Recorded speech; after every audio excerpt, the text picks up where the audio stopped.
Turn on. There we go. Hey, other mic. Just.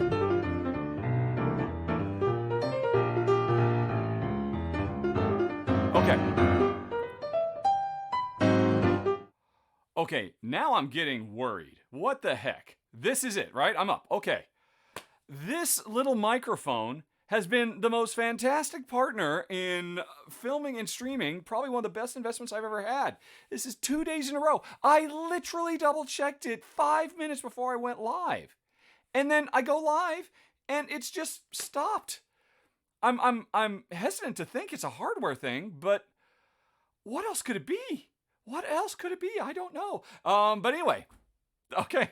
Like I said in the warm-up, fingers crossed, no whammies.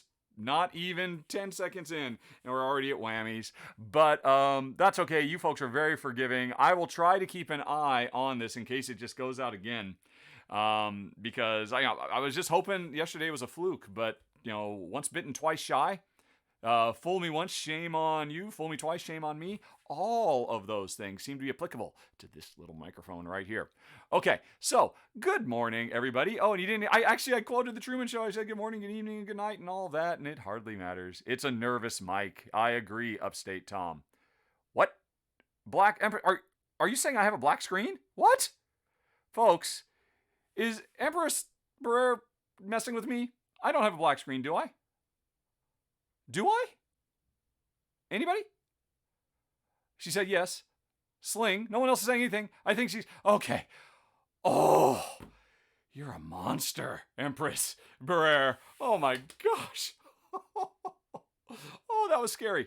That was so very scary. Right. Yeah. I mean, because everything looked fine. Everything looked fine. Oh my goodness. I'm very fragile at the moment. Oh, okay. Oh, so Empress, it is happening to you. Yeah. Maybe I just refresh the page. Maybe. Yeah, because it looks like it's just you. Oh my goodness. Oh my goodness. Okay. Right. Oh, I see Andrew is using his secret trick to win the star game by slingshotting himself around rather than using the jump command, so he can fire at an angle, having a better shot at hitting it. Very clever, that Andrew. Did that put him back on top of the star list? I've noticed he and Kabuki Kid keep bouncing back and forth. Nope, it looks like Kabuki must still be, because Andrew does not have the little "I'm the master star catcher" floating above his head. But if Kabuki doesn't show up, she might lose it if she does not use it. Okay. Anyway, though, folks, hi.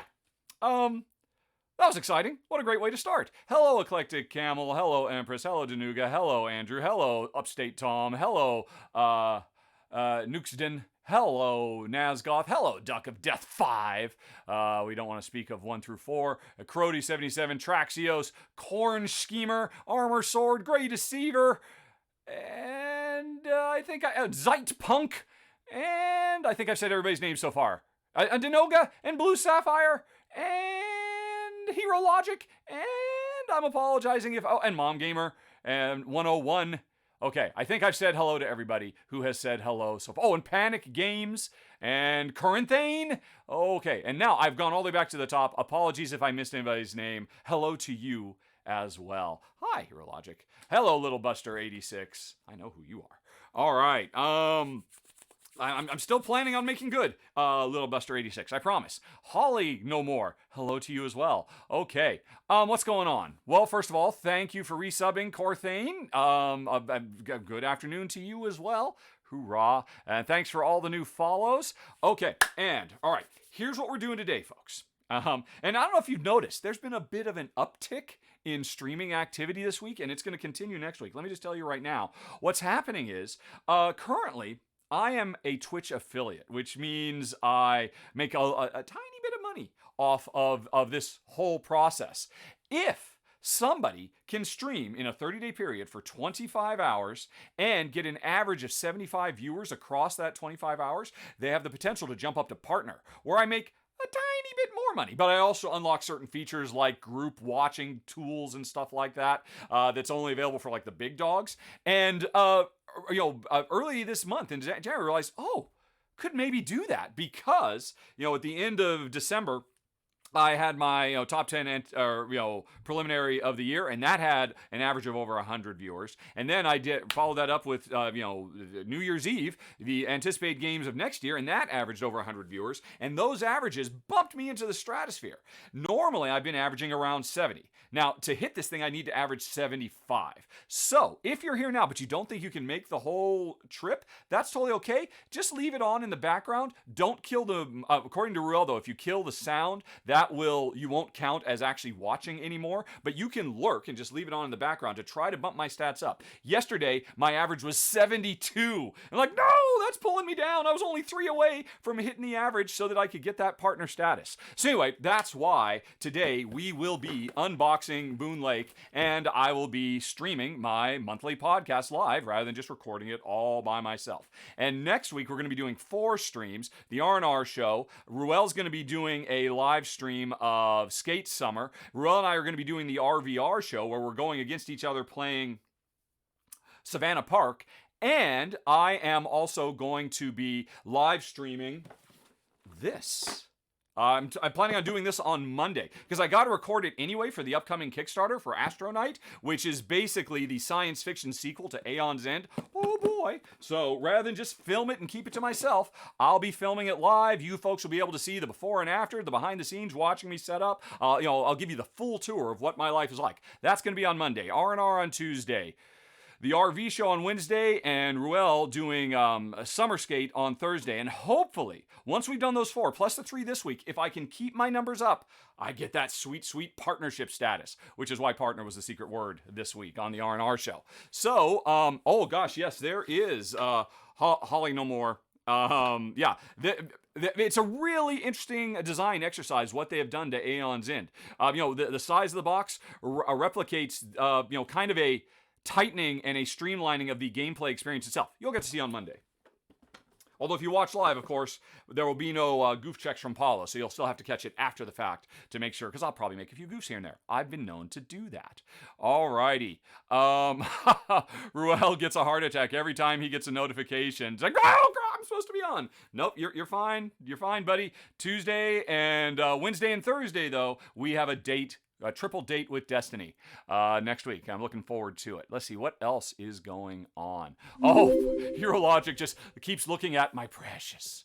My precious. Okay. Let's see. Days of Plunder had a black screen on the phone, rotated the screen, and that fixed it. Twitch, you're crazy. Alrighty. Let's see here. What is going on? I'm just going to see if there's anything else, and then we're going to get to opening this, because this is a way I can pass the time to let more people come in before we actually start doing the podcast sequence. Alrighty. Listening screen off on mobile count. I assume so. I don't know. Traxios, maybe, Ruel is here. Maybe he could comment on it. But first and foremost, one thing I want to say, don't put yourself out, folks. If I don't get partner, that's okay. It'd be really nice. It'd be a real feather on my cap. I think I'd be one of only 3 board gamers in the entirety of Twitch that has it. I think there's only like 3 or 4. Shut Up and Sit Down, Paula Deming, and then maybe me. I think that would be it. So, just it'd be a great sense of accomplishment. But still, if you gotta go, or if you've got other stuff you have to do with your computer, please, don't put yourself out for it. We'll figure it out. We'll get there in the end. Don't worry about it. Alrighty. All right. And Twitch Prof loves the R&R show. Thank you, Professor.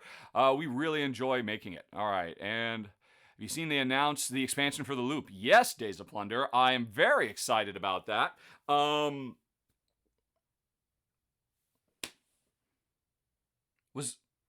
What? No. Yeah. It would have been on the recently, Ruel and I, or this week, we did the top 10 upcoming R&Rs. Or top 10 expansions. I left it off because I think it already has come out in Europe.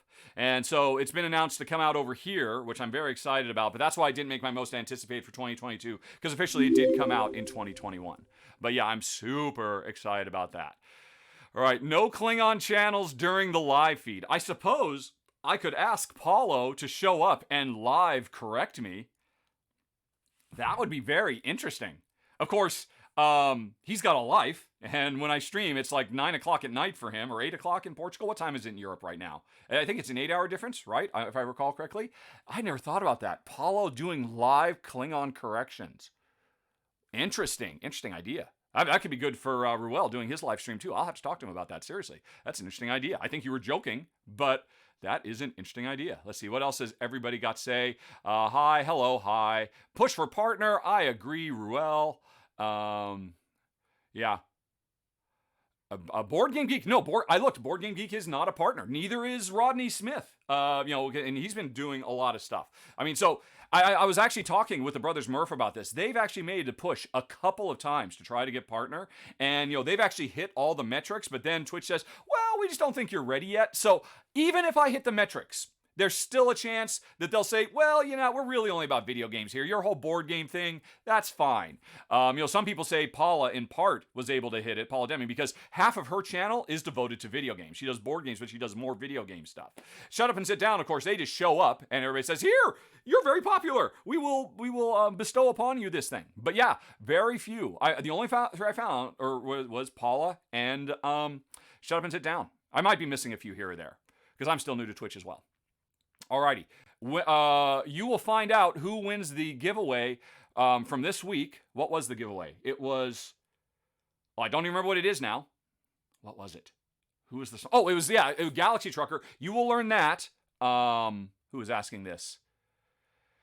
Tech. You will learn that on Tuesday, the 18th, which is during the live stream of next week's R&R. So there's still plenty of time to send in, the entry, the secret word was partner, what game were we talking about, all of that.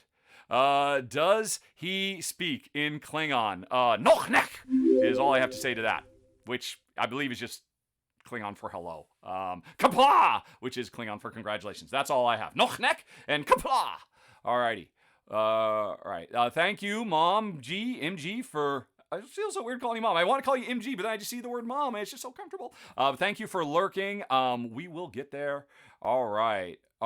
Okay. Upstate Tom wonders. Yesterday I unboxed Great Wall, which is still right here on the floor. And I was like, man, that made a huge mess. Unboxing is a messy business. I will try to go a little bit more slow today and temper my enthusiasm for Boonlake, which I'm super excited about. Alrighty. All right. A pain stick for every mistake made. That is a good reference to TNG episode. I should know the name, but I don't. Okay. Hey, Caddyshax. Oh, I like your name. Welcome. Okay, let's unbox. Let's stop teasing. Let's go to the overhead. Come on over here, and maybe do the zoomed in one. All right. Oh, no, that was probably too zoomed in. Oh, that's right, because I zoomed in so far yesterday because I was trying to do individual. Let me go on ahead and zoom back out a little bit. Yeah, that looks good. All right, overhead. Yeah, I should just get up and move the actual camera, but I'm already tied in. So, Boonlake. With a group of pioneers, we've left civilization behind to settle on the shores of Boonlake, a long-forgotten region inhabited by humans long ago. This unexplored area beckons you. Become part of a new community and commit yourself to a common good. Explore the landscape, build houses and settlements, raise cattle, produce raw materials, and develop your infrastructure. Do your best to automate these processes. Seize the opportunity to make the best of your new life in Boonlake. Innovative action board. More than 120 wooden pieces. And folks, this box is crazily heavy. There is a lot of stuff in here. Big game board. Oh yeah, we'll see. We'll see about that. Just how big is this game board? Boop, boop, boop. Slow down. Slow down. Slowly open. Talk over the box fart. Nobody wants to hear that. And what have we got? This is not a big game board. This is some kind of progress thing. Unknown. Okay, so I'm sure this represents the traveling around the world.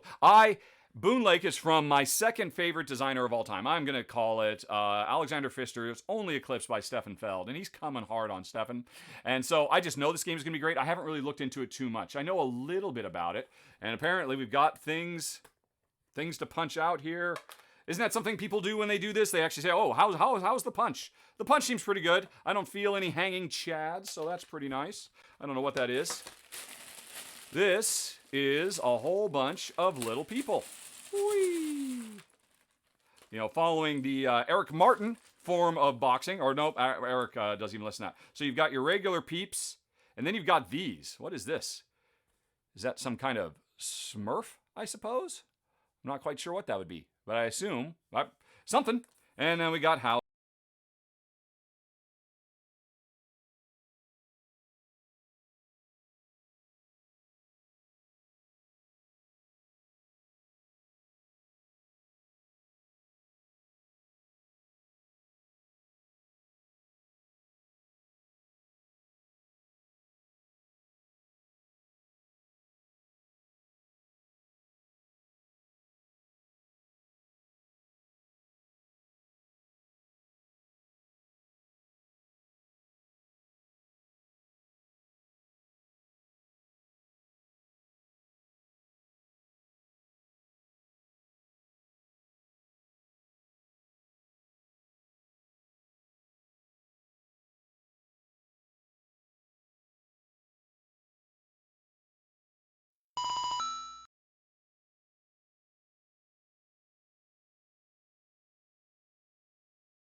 right.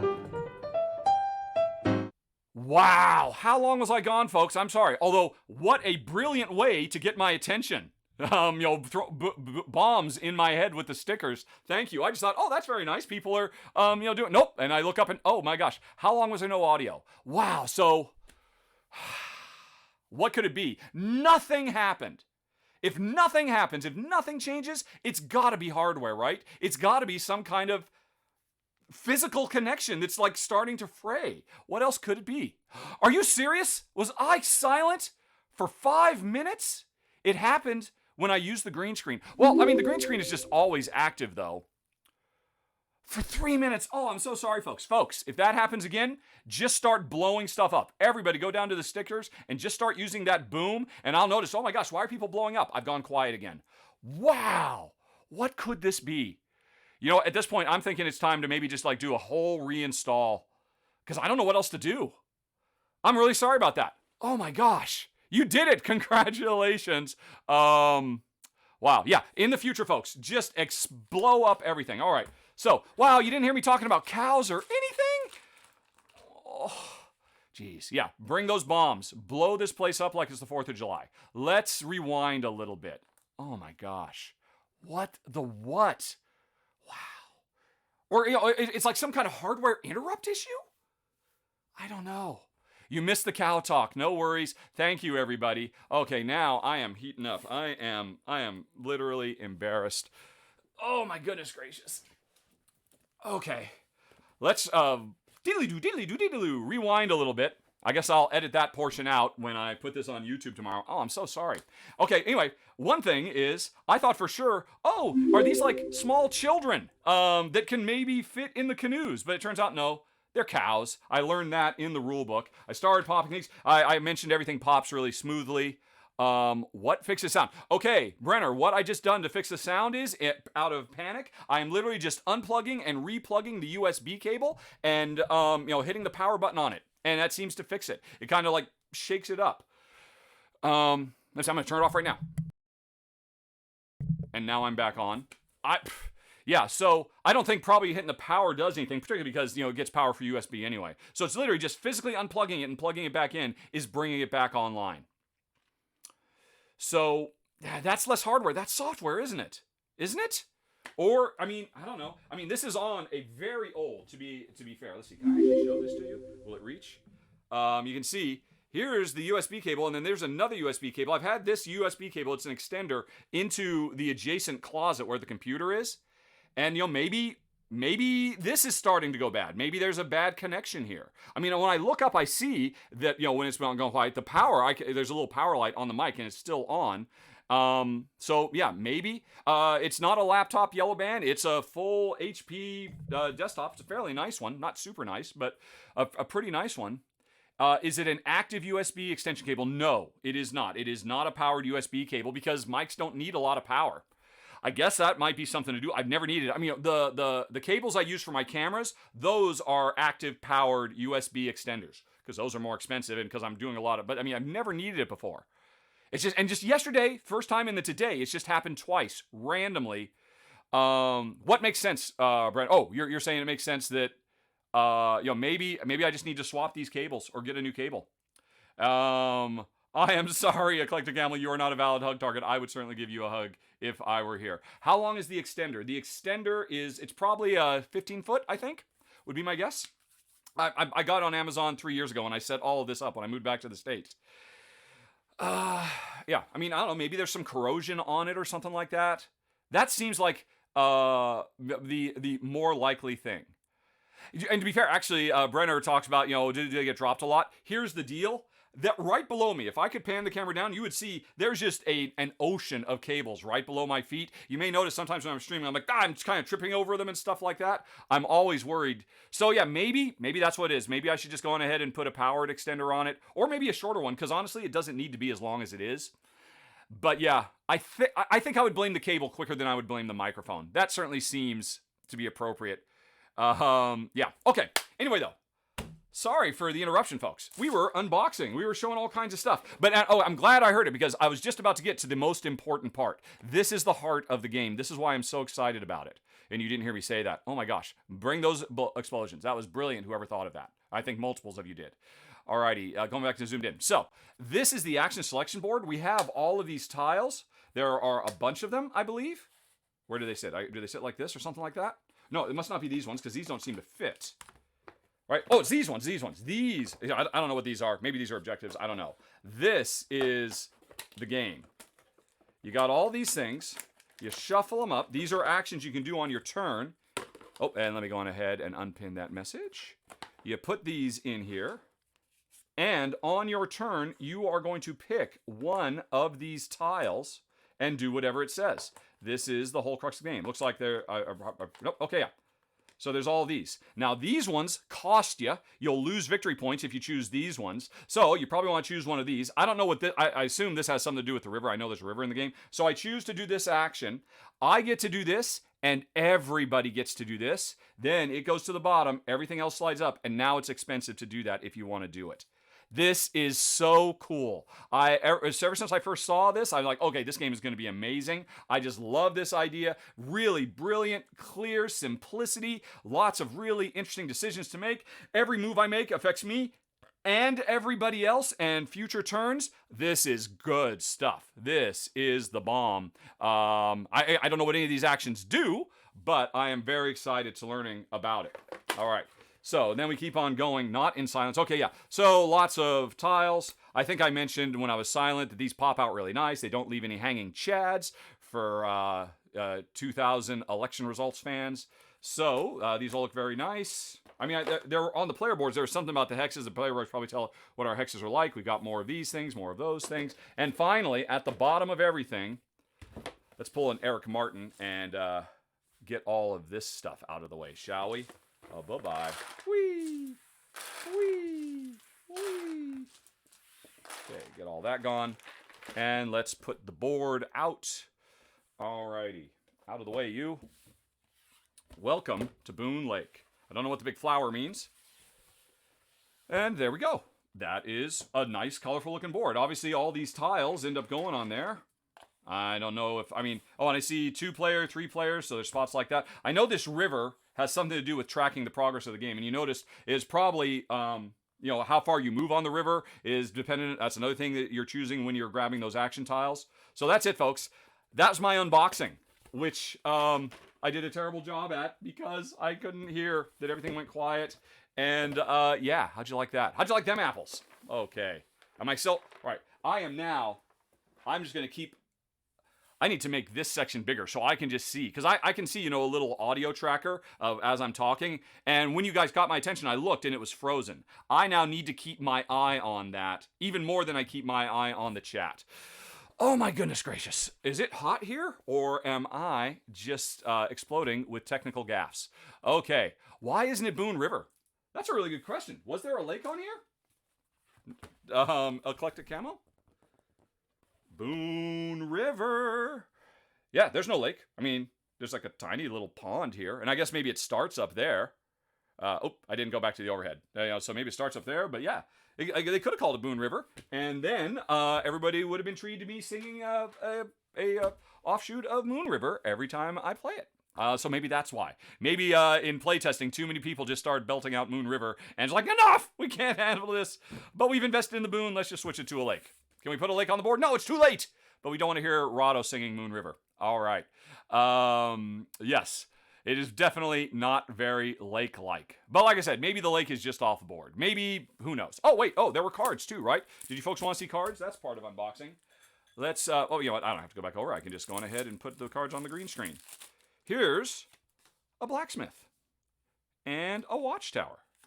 And some more watchtowers. And some more watchtowers. Lots of watchtowers. Here's some forts. Here's some bunkers.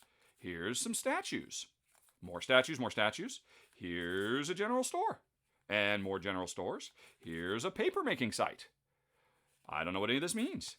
Very important to have residences. So you got those. And who doesn't want a bank? And then a whole bunch. And then a town hall. And a trading house. Another new card, and then the sheriff, the reverend, the landing, and the statue. Okay. And, okay, all the way. You folks want to see the other two? Tell me if you want to see the other two. Oh, one of these weird, mysterious stickers. That was the other thing, too. There's these stickers. They're completely blank. I have no idea what they're for. There's like a whole range of them. One of them has come off. I will carefully put it here so I don't lose it, because I don't know if it means something. Alrighty. Let's see. Come here, you. It's the mayor and the rancher. Oh, that's like right out of The Emperor's New Groove. And a lady of the manor. And a breeder. I'm going to assume a cow breeder. And a plant manager. Breeder, is that really the proper term? That seems, I don't know, like wrangler or something might have been better. It's almost like this was designed by Germans and people whose first language was not English. There's the reverend. And then, okay, more buildings. Workshops aplenty. Oil refineries, oil derricks. Distilleries. Trading house.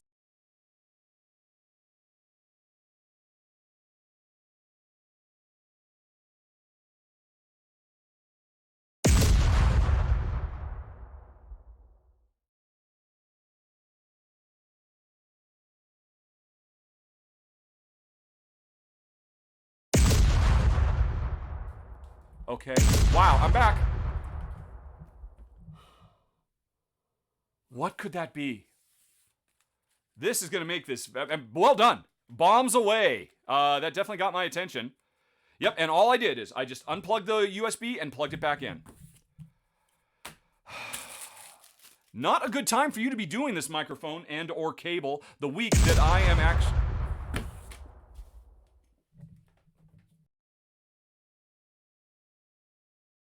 Okay. Wow. Just back now, I can't even get 5 freaking seconds. Okay. I'm going to go for a second.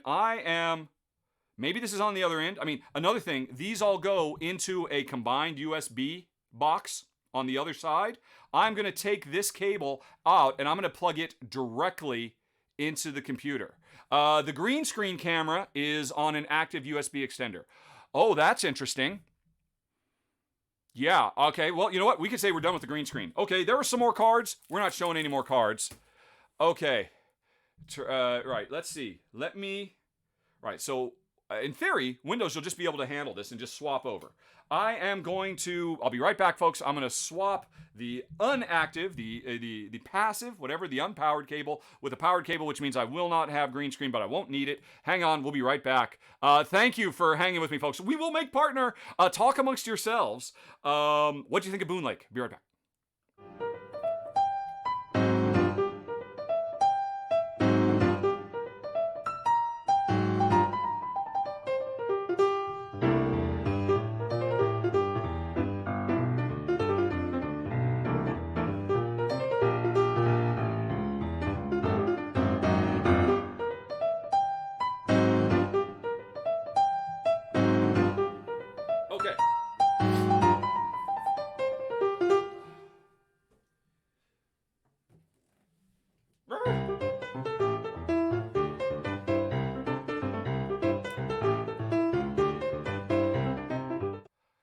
Best use of boom stickers ever, by the way. I am, thank you, Eclectic Camel. I know you gotta go, leaving the tab open. Lurk, keep that sound on. I think you can just keep the Twitch sound on, but turn off your Windows system sound or your Mac system sound. All right, but anyway, so we have switched cables. If that fixes it, oh, I will be so happy. And whoever, was it Brenner? Yeah, Brenner, if this works, you're gonna get heck with it, just for helping. How do I do that? I think it's /VIP BRENNOR 42. I have added, I don't know what it means that you're a VIP. That's still something I have yet to learn about Twitch. But you're a VIP, pal. And fingers quadruple crossed. You know, when I was a little kid, I could do this and then I could cross them again as a little kid. So I did this all the time and freaked out and I can still do the single and the double. Oh, this one's a little on the edge. But there we go. All the fingers crossed and thumbs crossed too. I don't know what that was. Okay, that was a bit of a flashback. So far, so good. Yeah, maybe it's just that cable. Maybe that cable has been rolled over by, yeah, good vibes, definitely. Maybe that cable's just been run over by the wheels of this chair one time too many. That certainly does make sense. That's about as good an explanation as you can get. All right, and Great Deceiver is correct. From now on, anytime people if you really want to mess with me during a live stream, all you gotta do is just throw a couple of booms, and then suddenly I will just panic like crazy. So please do not take advantage of that. Although the stickers are there for you to have fun. So you know what? That's a little good-natured ribbing. Okay, yeah. So green screen, of course, is gone because it's been shut down. VIPs are unaffected by slow, sub-only, or follower-only mode. I guess that's nice. I'd rather VIPs not have to watch ads. That would be awesome if I could do that, but all right. But it's not like I'm a big enough channel to warrant having a slow mode. It's not like I'm getting, 3,000. If I had 3,000 people watching, yeah, I'd probably have to turn on slow mode and VIPs could just, yeah, that makes sense. So again, I have to remember, this platform is not for board gamers. This platform is first and foremost for, high-end video game streamers who have thousands of people watching them, or hot tubs, which is certainly not my milieu either. Okay, well, we are done with a very scattershot hit or miss unboxing. Did you enjoy it, folks? Was it fun? So far, so good. Haven't gone quiet yet. And thank you, Brenner. Yes, subscribing takes care of all that, and it's worth subscribing. Folks, thank you for the segue, Brenner. Did you know that if you're an Amazon Prime subscriber, you can subscribe to the channel for free? It costs you nothing. And you basically take money out of Jeff Bezos' pocket and put it in mine. You can hit that subscribe down below. If you subscribe, you don't see ads. You get one of these cute little stream avatars down there walking around, hugging and kissing and punching and fighting and jumping. And there's some other stuff too. Again, scroll down below. There's a whole section devoted to the various subscriber bonuses. I really do try to make it worth your while. Special videos that people don't normally get to see, stuff like that, etc. Okay. Brenner, I cannot thank you enough. If this works, and honestly, this is something I would like to think I would have thought of myself too. I'm a relatively technically savvy guy, but in front of 85 people where everything's, I was about to melt freaking down. So thank you for being there in my time of need. You earned that big pink diamond that is now by the side. And thank you for everybody else for blowing the heck out of my left ear, letting me know. Hey, Battle Royale, you got it. Everybody, prepare to battle to the death with the last blockhead standing getting 100 customization points. And I think I've got a way that you can actually have sound this time. I think I fixed it last night. Again, trying over and over again. What is that? That is Battle Royale. There we go. And the Battle Royale is starting. Is it? Is it? There it goes. Starting kind of slowly. Can you hear it, folks? Can you hear the plane? The plane! The plane is kind of quiet. You should be able to hear it. Yes! It works! One thing works today. Here we go. There we go. So this is what I get to hear when a Battle Royale happens. The most appropriate music for a Battle Royale ever. And you're right, this is a big one. Oh my gosh, this is gonna take a while. I can't even keep track of everybody in there. Mom Gamer is out. There she blows up. And oh my god, people are blowing up too fast, I can't even see. Hero Logic is on the edge. Hero Logic is making a run for a health pack, but Duck of Death gets the health pack first. Hero Logic takes a back shot at Duck of Death, and Nazgoth takes out Hero Logic. Okay, Blue Sapphire is coming for me. Gonna backstab me if I don't turn around. But in the meantime, I take out Felfan with an ice cream cone. And then Blue Sapphire and Duck of Death double team Rahdo runs through. But I get my revenge on Blue Sapphire. And it looks like Duck of Death takes me out. We're down to Nazgoth, Korthine, and KCI 83. But KCI 83 brought glasses to a hammer fight. Oh, it's down to Nazgoth and Korthine. Korthine is making a run for the health pack. This could turn it all around. Here we go. Hammers versus swords. Bowlers versus Viking hats. Nazgoth. So close and yet so far. Korthine is the winner.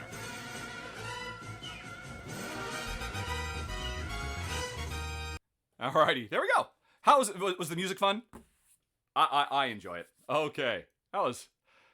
Oh my gosh, I just noticed Yellow Bean, you are the Black Mega Man with a bandit mask. Oh, that and a turkey leg in your hand. That is very cool. Oh, that was cool. That was fun. Oh, man. I'm glad that worked. I'm glad something worked today. Scroll back down, and you can still hear me. I can see the microphone still going. Okay, so far so good.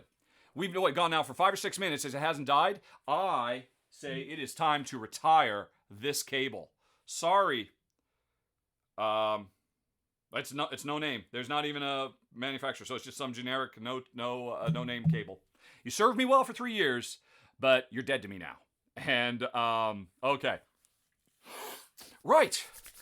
Oh, okay. Well, this has been a very eventful start to the show. I think we got enough folks here that we can actually start trying to do the real job. So here's the deal, folks. In case you didn't know, my wife and I do a podcast show every month called Rahdo Talks Through. And basically the entire show, it's usually 2.5, 3 hours long, is just Jen and me answering questions that have been sent in to questions@rahdo.com.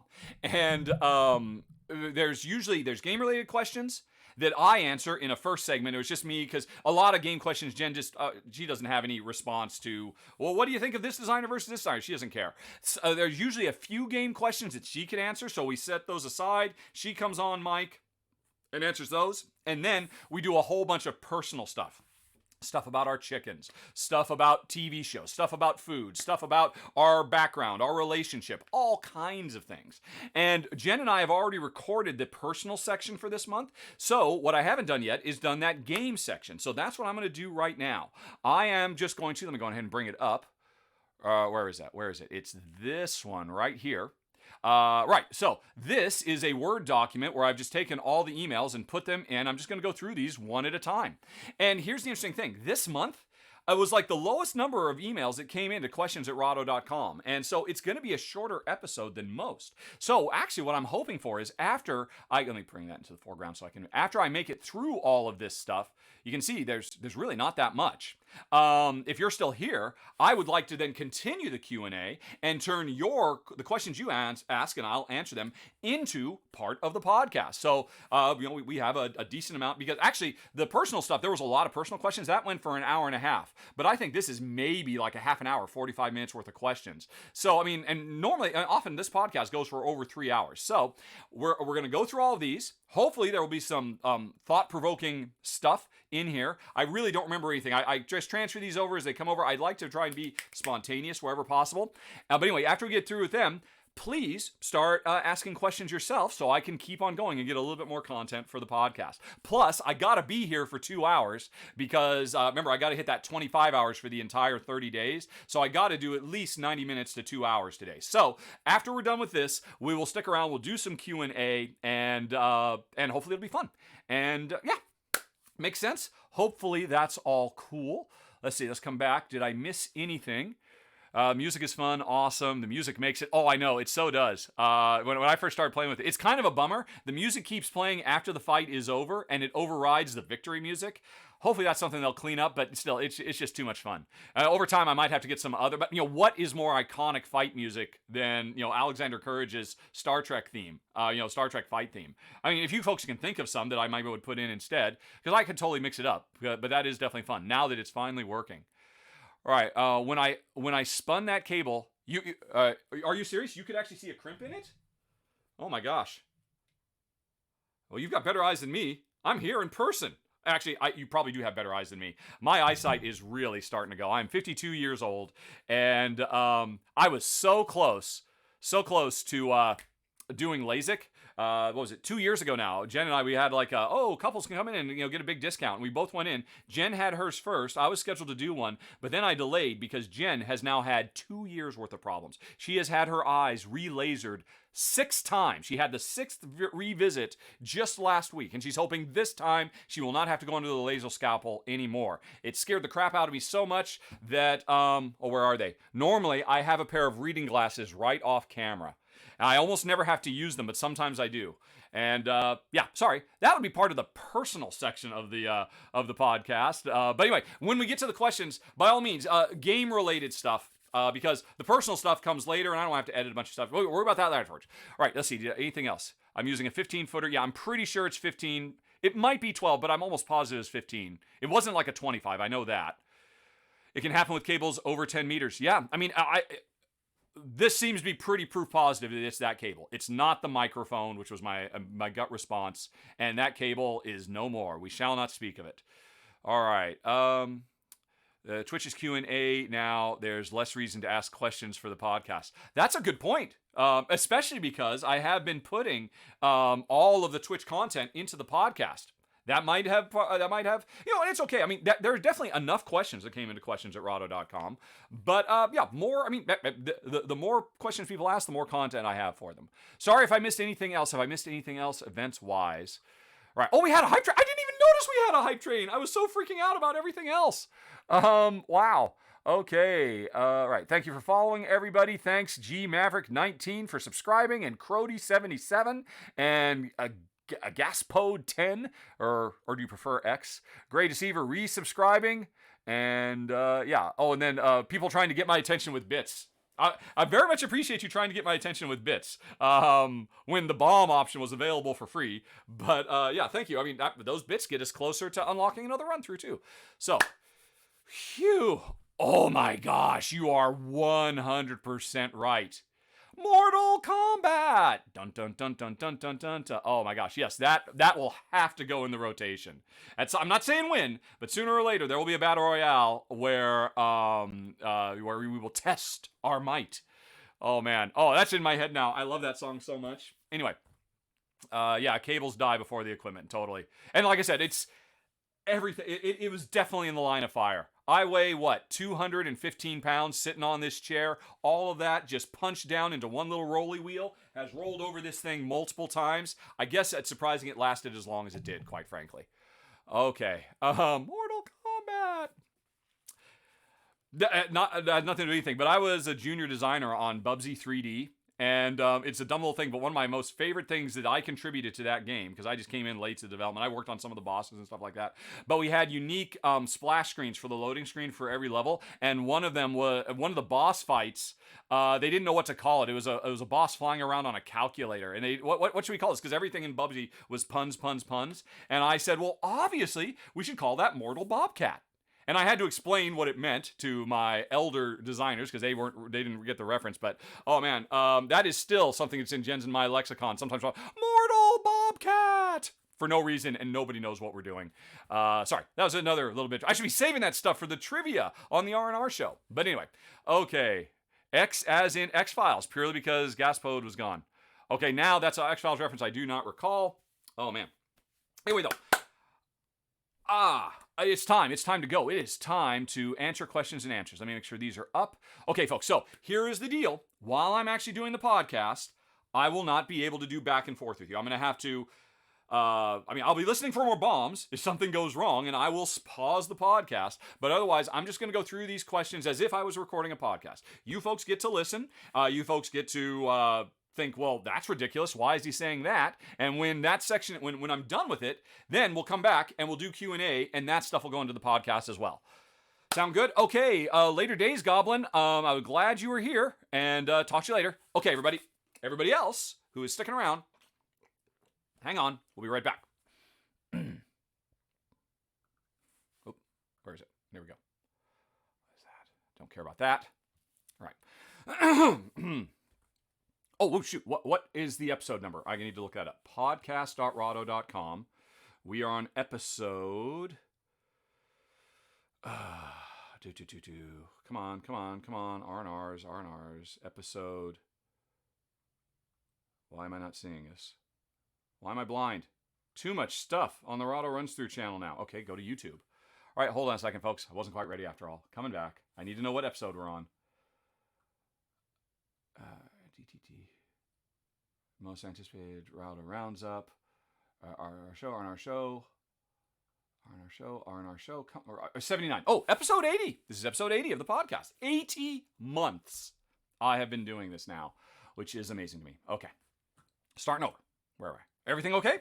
Okay, everything's fine. Thank you for the hydration reminder. Yeah, probably good. Don't want to start smacking lips or anything like that. Oh, I think I've cooled off a little bit now. Let's bring back Board Game Geek. Show Aldi and Co. some love. They were very kind to give me one of these at the last convention. And I was like, oh, no, you can't. I'll buy it. And he's like, no, you're a friend of the show and stuff. So I figure I got to give some love back. Represent Board Game Geek in the house. Okay. Whew. Okay, everything fine? Microphone working? Yeah? Okay. Then let's get to it. All sounds good. Thank you. Hey, everybody. Welcome to episode 80 of the podcast. And hi there. How you doing? Glad to see you here again. We've got another whole bunch of questions to go through, like every month. And first, like always, I'll be answering some game-related questions. Sometimes people submit questions that are about games that Jen could answer. This month, we didn't have any. So after I'm done with games, and there's a little special twist to that this month as well, we will then move on to the personal questions and answers where Jen shows up. And amongst other things, I will once again cry on camera about the Marvel Cinematic Universe, because it seems like that's just becoming a trope with me these days. It's practically expected. So we'll talk about all kinds of stuff in the personal section. Now, one thing before I get going, if you're a longtime listener of the podcast, you may have noticed I finally decided, hey, you know what? I should try to monetize this podcast and use ads on Anchor.fm.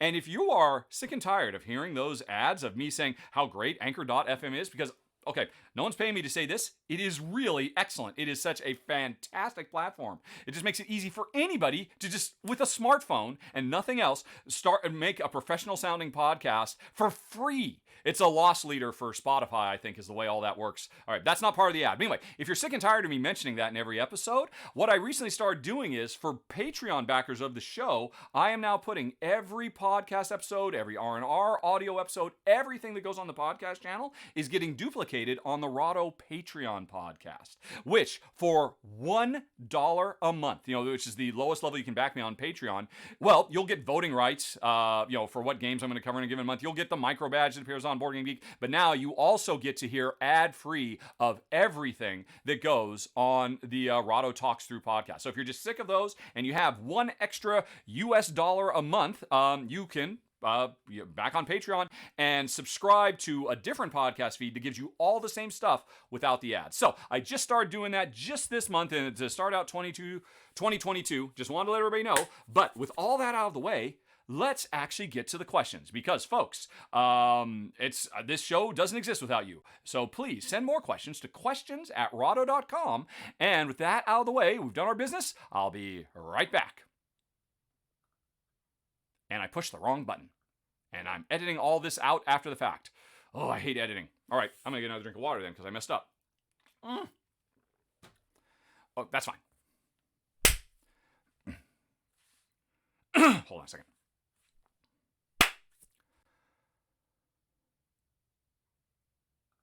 Okie dokie. Let's get to it, folks. Our gaming questions. First of all, from Gerald. Gerald asks, or notes, that I've mentioned that Stefan Feld is my favorite designer. And Gerald wonders, do I know what the difference is with Feld's designs that makes me enjoy them more than Rosenberg's or Pfister's? Is it the puzzle-like constraints placed on the actions rather than pressure from the game? Like the feeding pressure in Agricola or what have you? So that's a good question. Oh, okay, well, first of all, I'll be honest. Part of it is nostalgia. Stefan Feld was really a major stepping stone for me as a burgeoning, growing board game geek. Certainly, my first important step was Pandemic, so I owe all that to Matt Leacock. My second important step was Agricola, and I became aware of Uwe Rosenberg, and I devoured Le Havre and everything else Jen still loves. Gates of Loyang so much because of that time. But first time I played Notre Dame, and shortly thereafter, I think, Year of the Dragon. Those two games made me just say, wow. And you're right. There is a creativity to Feld's designs, I think, that still puts him a leg above. I mean, putting aside the fact I was just starting to do a nostalgia thing, but you get it. I love it because it was there as an important part of my evolution as a gamer. But putting that aside, every one of Feld's games always have, at its heart, some really simple idea. Whether it's a cube tower, or a Moncala, or, two different characters working on different tracks trying to coordinate, or card drafting in Notre Dame, or whatever it might be.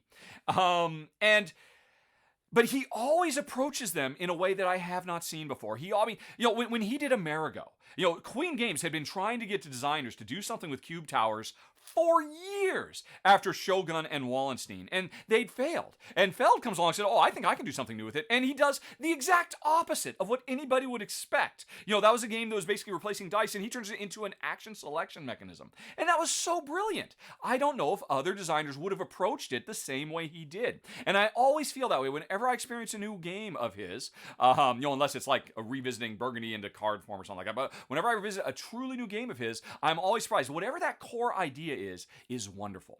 And now here's the thing. You mentioned Pfister. Pfister is, Alexander Pfister is fast gaining on Stefan. At this point, I might as well say, Alexander Pfister is my second favorite board game designer of all time. And it's because he does the same thing, and he does it really, really well. I was just a few minutes ago taking a look at Boonlake. In fact, I did an unboxing of it live on Twitch right before I started filming this, or recording this, which I'm also doing live on Twitch in front of an audience. And, the cool simple, elegant, ties the whole game together mechanism of Boonlake is brilliant. It's this tile selection slider thing that honestly, if you'd said, this was from Stefan Feld, I would have said, yep, this feels like Stefan Feld. Putting aside, I know a lot of people when they think of Feld, they think of, look at all these point salad-y things. You can focus on all these different things and all that. And yeah, he does that. A lot of designers do that, but that's not what makes him special to me. What makes him special is that central nugget. And I think Pfister is getting there.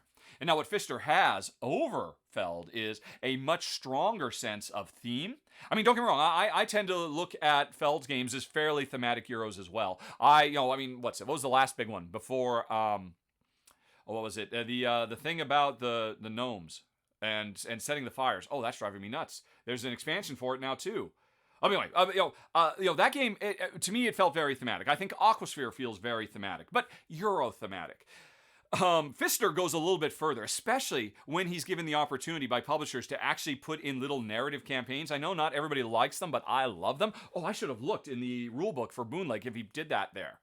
If Pfister could, I think, in time, overtake Feld. Because I think he's got the same chops. He creates this big, huge, wonderful point salad around some simple little idea that's very, very clever and original. Even if it's doing something that other people have done, it's doing it in a new and different way. Another thing that really stands out for Feld, though, and I think this is true for Pfister too, is I've heard Feld say this, his main line of testing his games is him and his wife sitting down and playing them while he's developing them. And I think that shows. I never really feel like, I'm really suffering in this game for only being able to play it 2 players with my wife. I always feel like, there were no compromises made, that I'm not losing out. And like I said, that's kind of true with Pfister as well. They're really, man, if the two of them were to do something together, that would be amazing. But it's getting kind of hard for me to say. Rosenberg, don't get me wrong, I love Rosenberg as well. The interesting thing is I've been falling out of love with him over the last few years because he's really stepped away a lot from what for me is his defining feature, that what do you call it? The pressure. That harsh external pressure he puts on players to always kind of live up to the requirements of the game.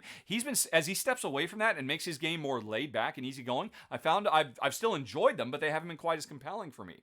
And those are 3 masters of the craft. I really am always excited to be whatever it is. And for Pfister, it's probably 30% nostalgia and 70% appreciation of just how he approaches every new system completely fresh and exciting, and I just love seeing it. It's like a present, opening and playing one of his games for the first time for me. Thanks for asking. That was a good question. Next up, Gerald says, what games do I keep just for solo? Games I know Jen might never play again. I have 2, and only 2.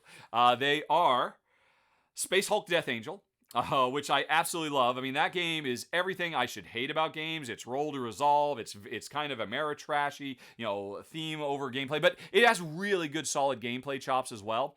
But unfortunately, it's basically set in a James Cameron's Aliens-esque setting, and so Jen would hate it just for that reason. But also, it's one of the most harsh, cruel, unforgiving, maybe the most harsh, cruel, unforgiving co-op of all time. So Jen would hate it for that reason as well. I love it too much to get rid of it. I don't get to play it as much as I should. It's interesting, on my request.rahdo list, where people can thumb stuff they want me to film, the expansions, the long out of print expansions for them are getting higher and higher. When they make it to the top, I'm going to get that game back out and probably make a lot of people sad when I talk about these awesome expansions no one can get anymore. But so I keep that one, and then I keep Marvel Champions. And now Jen will play Marvel Champions with me. When we first started playing it, she really liked it. But over time, Marvel Champions is really starting to get more complex as they're heaping more and more and more stuff, more keywords, and I think she's finding herself enjoying it less and less. But I mean, she will still play it with me if I ask nice, but I mean, I'm getting new stuff. I mean, I just got Valkyrie the other day, so I want to play that. So I'm playing that solo a lot too. It's just those two. I mean, I have lots of other games I could play solo, but only keeping solely for solo, only those two games, and because of those reasons. And Marvel, because I love Marvel Comics so much. Even when I'm unhappy with the direction the game is going, I still love it too much to get rid of it, and I still want to keep playing. All right, and then third question: what made Imperium Classics / Legends fall from grace? Gerald notices it didn't make my top 10 of the year, but a few months ago it was number 1. I think you're saying that I said this might literally be the best game of the year when I covered it originally. But Funfair, meanwhile, survived. Did I have negative experiences with it later on? No. I did if you go back and watch my final thoughts for Imperium Classics / Legends, I did talk about how great it was, and I still stand by that. It is one of the best designs of 2021 by far. It is so brilliant. But when I talked to my final thoughts at the time, I mentioned I don't know if we're going to keep it because a sizable portion of that game features, that's a real nice civilization you're building over there. It'd be a real shame if something happened to it type stuff. It's not everywhere, but it's interesting. I think each box comes with like 8 different civilizations you can play. The Aztecs versus the Greeks and stuff like that. And while there are several of them that ostensibly do not feature any kind of direct screwage with each other, even the passive, the live and let live ones, always had things that allowed me to change the world in such a way that it would really ruin Jen's day. But I would do it because it was the best, most efficient thing I could do at the time. And then forget about the Vikings and the ones that were actually just like directly, I'm going to smash all your stuff. So at the end of the day, it's not a reflection of the game at all. It's a brilliant design, one of the best. It's up there with Race for the Galaxy and Raise Arcana and all the rest of them. If it weren't for the direct, the active and the passive that's woven into the game, I would keep it, and I would love to play it more. Also, by the way, to your previous question, it has a great solo mode. I seriously did consider thinking about keeping it for the solo. That could have almost been my third game because I think it's so good. But I realized there's just no reason for me to do it. I'd never play it solo. I would always play Marvel Champions solo first and foremost. So ultimately, for folks who don't know, games that I get that we don't end up keeping, I end up sending down to Las Vegas to join the Dice Tower West library. I've actually got another 70 or 80 games in the next room that I've got a box in a big gigantic FedEx freight box this weekend, so I can send it next week because the convention's almost here. And one thing, it's actually made it a lot easier for me doing this to be able to say no to games because I know, these are going to go to a library where lots of people will get to enjoy it, and that makes me feel better about doing it. Plus, I don't have to. What am I going to do with this game? I got to try and sell it on Board Game Geek or and all that. I mean, I've just got this place where hey, all these new games that just don't work for me in Gen, I've got a place to send them, and I know they will go on and live happy lives. At least once a year at the convention. I don't know, do they all stay in a warehouse? I wouldn't be surprised if the rest of the year they're available at the local friendly game store that the runner of Board Game Geek, Tim, runs. I'm not quite sure about that, but anyway, so it's been easier for me to get rid of things than it has been in years past because I've got this really wonderful dumping ground that to me is a very positive experience. So anyway, that was the problem with Imperium. It's brilliant. So brilliant, I almost decided to keep it as a solo. But yeah, for me and Jen, it was just had a little bit too much of the old, if you can't see me, I'm punching 2 fists together, symbolically. So yeah, that's what it came down to. So smart, though. It's one of those games. A few years ago, I did a games I regret getting rid of, and it was really a list of the best games I've ever gotten rid of because they were player versus player. Imperium Classics might go to the top of that list, quite frankly. It's that good. I cannot stress enough just how fantastic it is. I know a lot of people say it has a really problematic rule book. I didn't have a problem with it at all, but I read literally, I was going to say thousands, but probably not. High hundreds, low thousands of rule books every year, and I didn't have a hard time with the rule book for it. Anyway, though, we're moving on. Thank you, Gerald. Ben says, what are my thoughts on cryptocurrency-related things entering the board game industry? Come On, which I think they used to be called CMON, but didn't they announce they want to be called Come On? So I'm going to call them Come On, cool mini or not, announced they are going to come out with NFTs. Kickstarter announced they'll be running on the blockchain. Ben continues, Ben knows I don't know too much about this kind of stuff, but Ben thinks it's the next step in technology.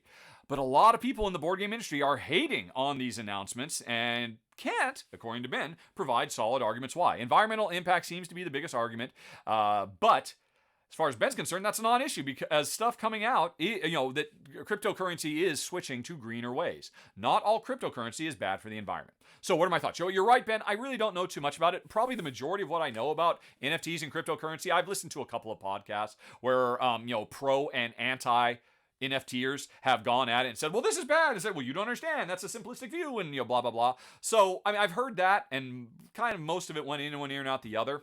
I agree that I do think crypto, NFT, all of this stuff is actually for reasons we can't really identify yet, because it's all so brand new and we don't know how the world is changing. We cannot truly anticipate what our world will look like in 30 years from today. But I think one thing that's a fairly safe bet is virtual digital space is going to be a much bigger part of the human experience. At least, I don't know, in the Western world at the very least. But I do think that is something that's coming. Obviously, Facebook's going to try and make that happen with Meta and all of that.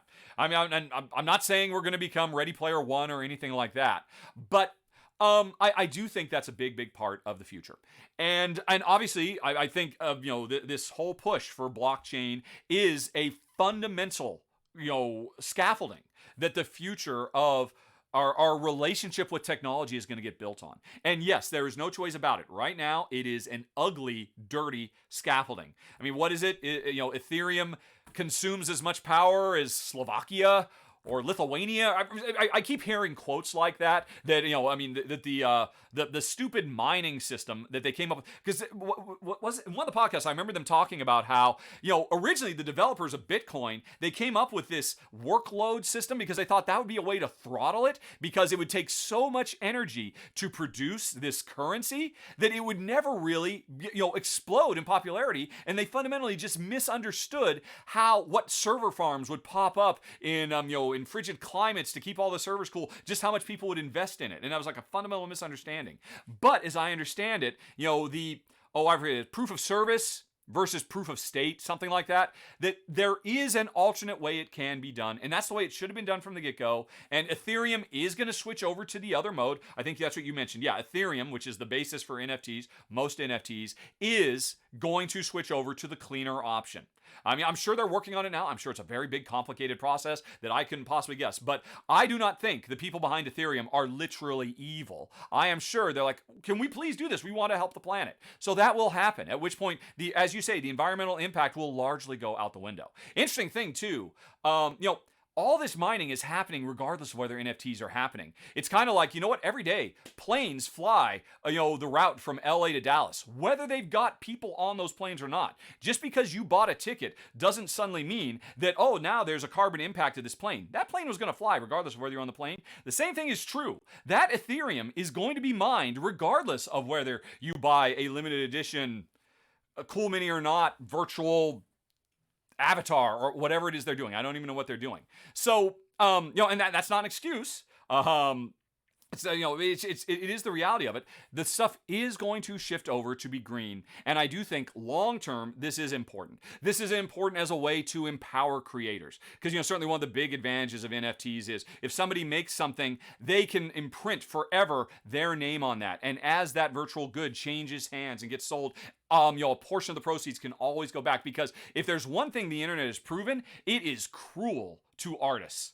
Artists get shafted by the internet regularly. Musicians, classical artists. I mean, maybe because the nature of the internet. And the internet was originally designed to be the great equalizer, and everybody can get anything they want for free. Everything is digital. Everything is duplicatable. And NFTs are a way to get some kind of control back, so that creators can get more control over their destiny as creators. I think that's a good thing. Also, this kind of stuff ultimately leads towards true cross-platform goods. That, this is more of a video game realm thing, but I can imagine this expanding beyond just video games. That, hey, if I buy this bowler hat because it's mine and it's on blockchain, I can wear that bowler hat in every first-person shooter. And so that's a way to get corporate interests that do not align to work together. So there's a lot of and the person who made that bowler hat can get a piece no matter what game that bowler hat appears in 20 years later. That's incredibly exciting. That's something that blockchain and NFTs allow for. And I do think that's important as an evolution as our lives become more digital. I think the pro NFT argument is always, yes, there is only one Mona Lisa, and millions of people travel to the Louvre every year to see the Mona Lisa. And when they do, they're disappointed because it's a tiny little thing. I've seen it. But you know what? Millions of prints of the Mona Lisa are hanging on walls around the world. Is the art on those any less valuable? Should you look at that and say, whatever? Or the existence of all those, should that make the one copy in the Louvre say, whatever? Everybody's got one in their living room. I don't think so. And I think it's a fundamental hard thing for humanity to view digital goods in the same way they view tangible goods. But I'm old enough to remember just a few short years ago, probably less than a decade ago, in the video game industry, everyone was like, what's with all this downloadable video games? This is crap. If I can't own the Blu-ray disc in my hand, I'm a pass. And they were dinosaurs waiting to get hit by a meteor of direct download. Direct downloading games is so much better. But suddenly you don't have a physical object anymore. But it doesn't mean that game you bought that you direct downloaded doesn't still have meaning and wait for you. Where is it? I've got, I don't know where it is. Oh, there it is. Hold on. I'm talking from very far away. Okay, here's another example. Again, you can't see this if you're listening on the podcast. Here's my copy of Tapestry. My copy of Tapestry has a little stamp on it that says I have, from the first printing, 25,000 units. My first printing is number 9644. That means nothing. That's meaningless. But it's kind of cool. It makes my copy special in a totally inconsequential way. And to be fair, that's what NFTs are. But it doesn't mean that you can't still feel like, well, by not just duplicating it, but actually getting the original NFT, I'm directly supporting the artist who made this. I have the one. As Minecraft becomes something that we all have wired into our eyeballs, anytime we want, we can be in the real world or we can be in virtual world, and I could see the original one. I can imagine a future where it is just as meaningful to go to somebody's meta house or Minecraft house or whatever, where they've got the cool mini or not, Spider-Man zombie image, the one that's NFT'd hanging there, that's the original, that people would say, hey, I want to go look at that. Yeah, I've got my own copy of it the same way I have a Mona Lisa hanging on my wall. I do think that is a viable potential future. And for anybody who says, oh, that's impossible, that'll never happen, those are the same people who are saying, I will never direct download a video game if I can't own the physical copy. To me, it's it's in the same wheelhouse. And so I guess overall, I'm positive and I'm upbeat about it. You're right. Anybody who complains about the environmental impact is right to be concerned. And it's right for them to complain and shout about it from the rooftop to pressure the crypto industry to adopt and shift. There's new cryptocurrencies coming all the time. But until, Bitcoin and Ethereum, is that it? Make the change. But these changes will happen over time. I believe. I'm confident. I'm looking up. Bullish instead of bearish, I think. So that's kind of where I am. And you're right. I was going to say I don't have much to say about it, but I guess I did. Okay. Anyway, though, we move on. Jay noticed that FAM dropped in my rankings quite a bit. What happened? Was it the game length or the scaling? It was the game length, but it's not really that. If you watch my run through, for FAM. I said I really liked it, but the one problem we had is it was over long. And I had a solution that Jen and I played, and I'm the last person to want to do house rules. That's not true. I'm the next to the last person to want to do house rules because sometimes I do it. Sometimes I go ahead and say, well, you know what? Everything about this game is awesome. Making this one little change I don't think will change, will hurt the balance of the game, and let's go for it. And so I talked about that in my final thoughts. And I raved about the game, kind of played our way. And I made a mistake with FAM. I rated it based on my homebrew rule variant, which was basically is a really simple thing. In the regular game, every round you remove 2 cards from the river to kind of speed the game along. And I said, remove 3 instead of 2. It's as simple as that. It kind of replicates another player who was taking cards in a 2-player game. And just doing that just sped the game up. But I rated it off that, and that's not fair. That's not the official rules. Every game on rank.rahdo.com is ranked based on their official rules, not homebrew rules when I change things like that. So, and when I recognized, oh crap, I goofed up. I'm ranking it based on my own rules, not the official rules. It dropped. That's why. That happens sometimes with games. Pretty much almost every time you see a significant drop like that, it's as often as not, it could be an explanation along those lines. Okay, then we've got some questions from Darren.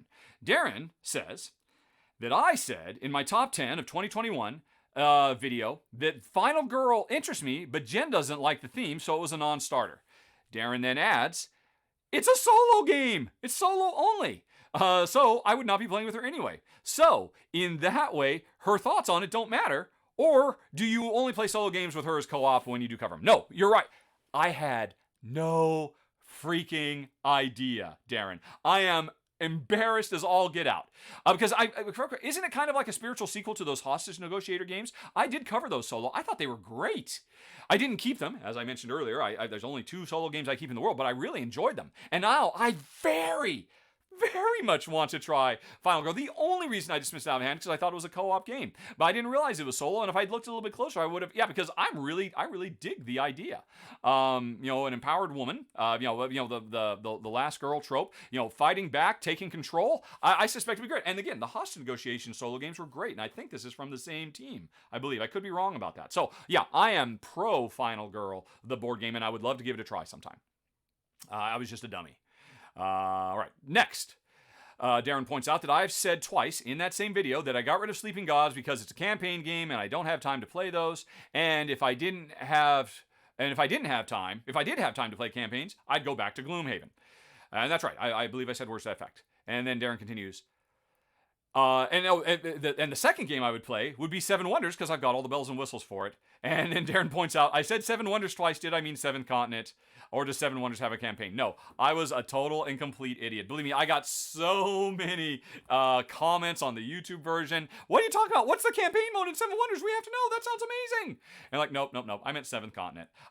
Seventh Continent, I got my review copy of it. But then when the expansion with the balloons and all that stuff came out, I love the game so much, I actually went ahead and bought all that content myself. So, and that's where it's Gloomhaven and it's that. If I had time to go back and say, hey, every week, every Sunday, we're going to play one of our outstanding campaign games, like we did years ago when we were working through Gloomhaven, it would be, right now, it would be Jaws of the Lion, because I'd like to finish that before Frosthaven comes out, and it would be Seventh Continent, not Seven Wonders. So that was just a dumb mistake on my part. You were right to notice, and you guessed correctly. I meant Seventh Continent. Okay. Matt says that he just listened to my 2021 preliminary top 10. Didn't hear any mention of land or versus sea. Thought I might be interested. It's a tile laying game with double-sided tiles that looks like it would work well with 2 players. Why? I'm aware of it. Yeah, it's a tile laying game. It's like, is it a 2-player only thing? I don't remember. But I heard it's kind of like a new twist on Carcassonne. Let me go over to Board Game Geek and go to land versus... If my keyboard isn't dead. Is my keyboard dead? Has my keyboard died? Oh my gosh. My keyboard has died. I can't type this in. This is a rechargeable keyboard. All right. How am I going to do this? All righty. Do I have a USB cable somewhere around here? Yes, I do. Do I have a thing that I can plug in here? Oh my gosh. How embarrassing. I'm sorry, folks. But we'll get through this, you and me. Just one of many technical snafus I've had recording today. All right, so there we go. Plug this in here, and hopefully that will start recharging the keyboard. What an embarrassing predicament. Did that do it? Wake you up? Come on, wake up. Wake up, keyboard. No, the keyboard. All right, let's rejigger the little receiver for it. There we go. Okay. Phew. How embarrassing. Nobody mentioned this. All right, anyway, what was it? It was Land versus Sea, right? Land versus Sea from 2021. All right, let's take a look. Let's take a looky-loo. All right. Well, first of all, I'll be honest. Versus immediately puts my Care Bear sense on alert. And, right, it is a tile laying game, and I think it's like Carcassonne, but the tiles are two-sided and they're hexes. But you are still like, instead of making cities, you're making land base or seas. Instead of doing roads, you're doing caravans. I seem to recall all of that. But, you know what it is? I think it's because I read the description here on Board Game Geek, and I'm looking at it right now. Yeah, there we go. Other tiles allow players to play a second tile or steal a player's tile, but not their last one. I'm like, okay, that's a 1-2 punch for me. You already put versus in the title, which implies, doesn't guarantee, but implies this is a game where players are actively, ooh, how can I stop you from achieving what you want to do? So I was already thinking that, and then I saw literally in the first paragraph, they say, oh, by the way, you can steal stuff from each other. I'm like, okay, then I don't need to play your game. That's clearly not made for me. And now maybe folks will say, but that's only 1 out of 50 cards. And I'll say, yeah, but if it's still the card that I play, I'm still not going to enjoy it anymore. So that's why I passed on it. And maybe that's wrong. There were so many games. I'm always looking for any reason I can to skip on a game. And that's why I skipped on Land versus Sea. Because somebody pointed out, oh, you can steal things from each other. And like, okay, well, I'll go play a tile laying game where I don't have to find myself in a situation where, ooh, should I do this or should I steal Jen's thing? I just don't want to be in that situation. That's not fun for me. Okay. Let's see. What else have we got? Patrick asks, have I heard of Anunnaki. It's a 22 release from Cranio and Simone Luciani. Seems like a 4X Eurogame. Thoughts?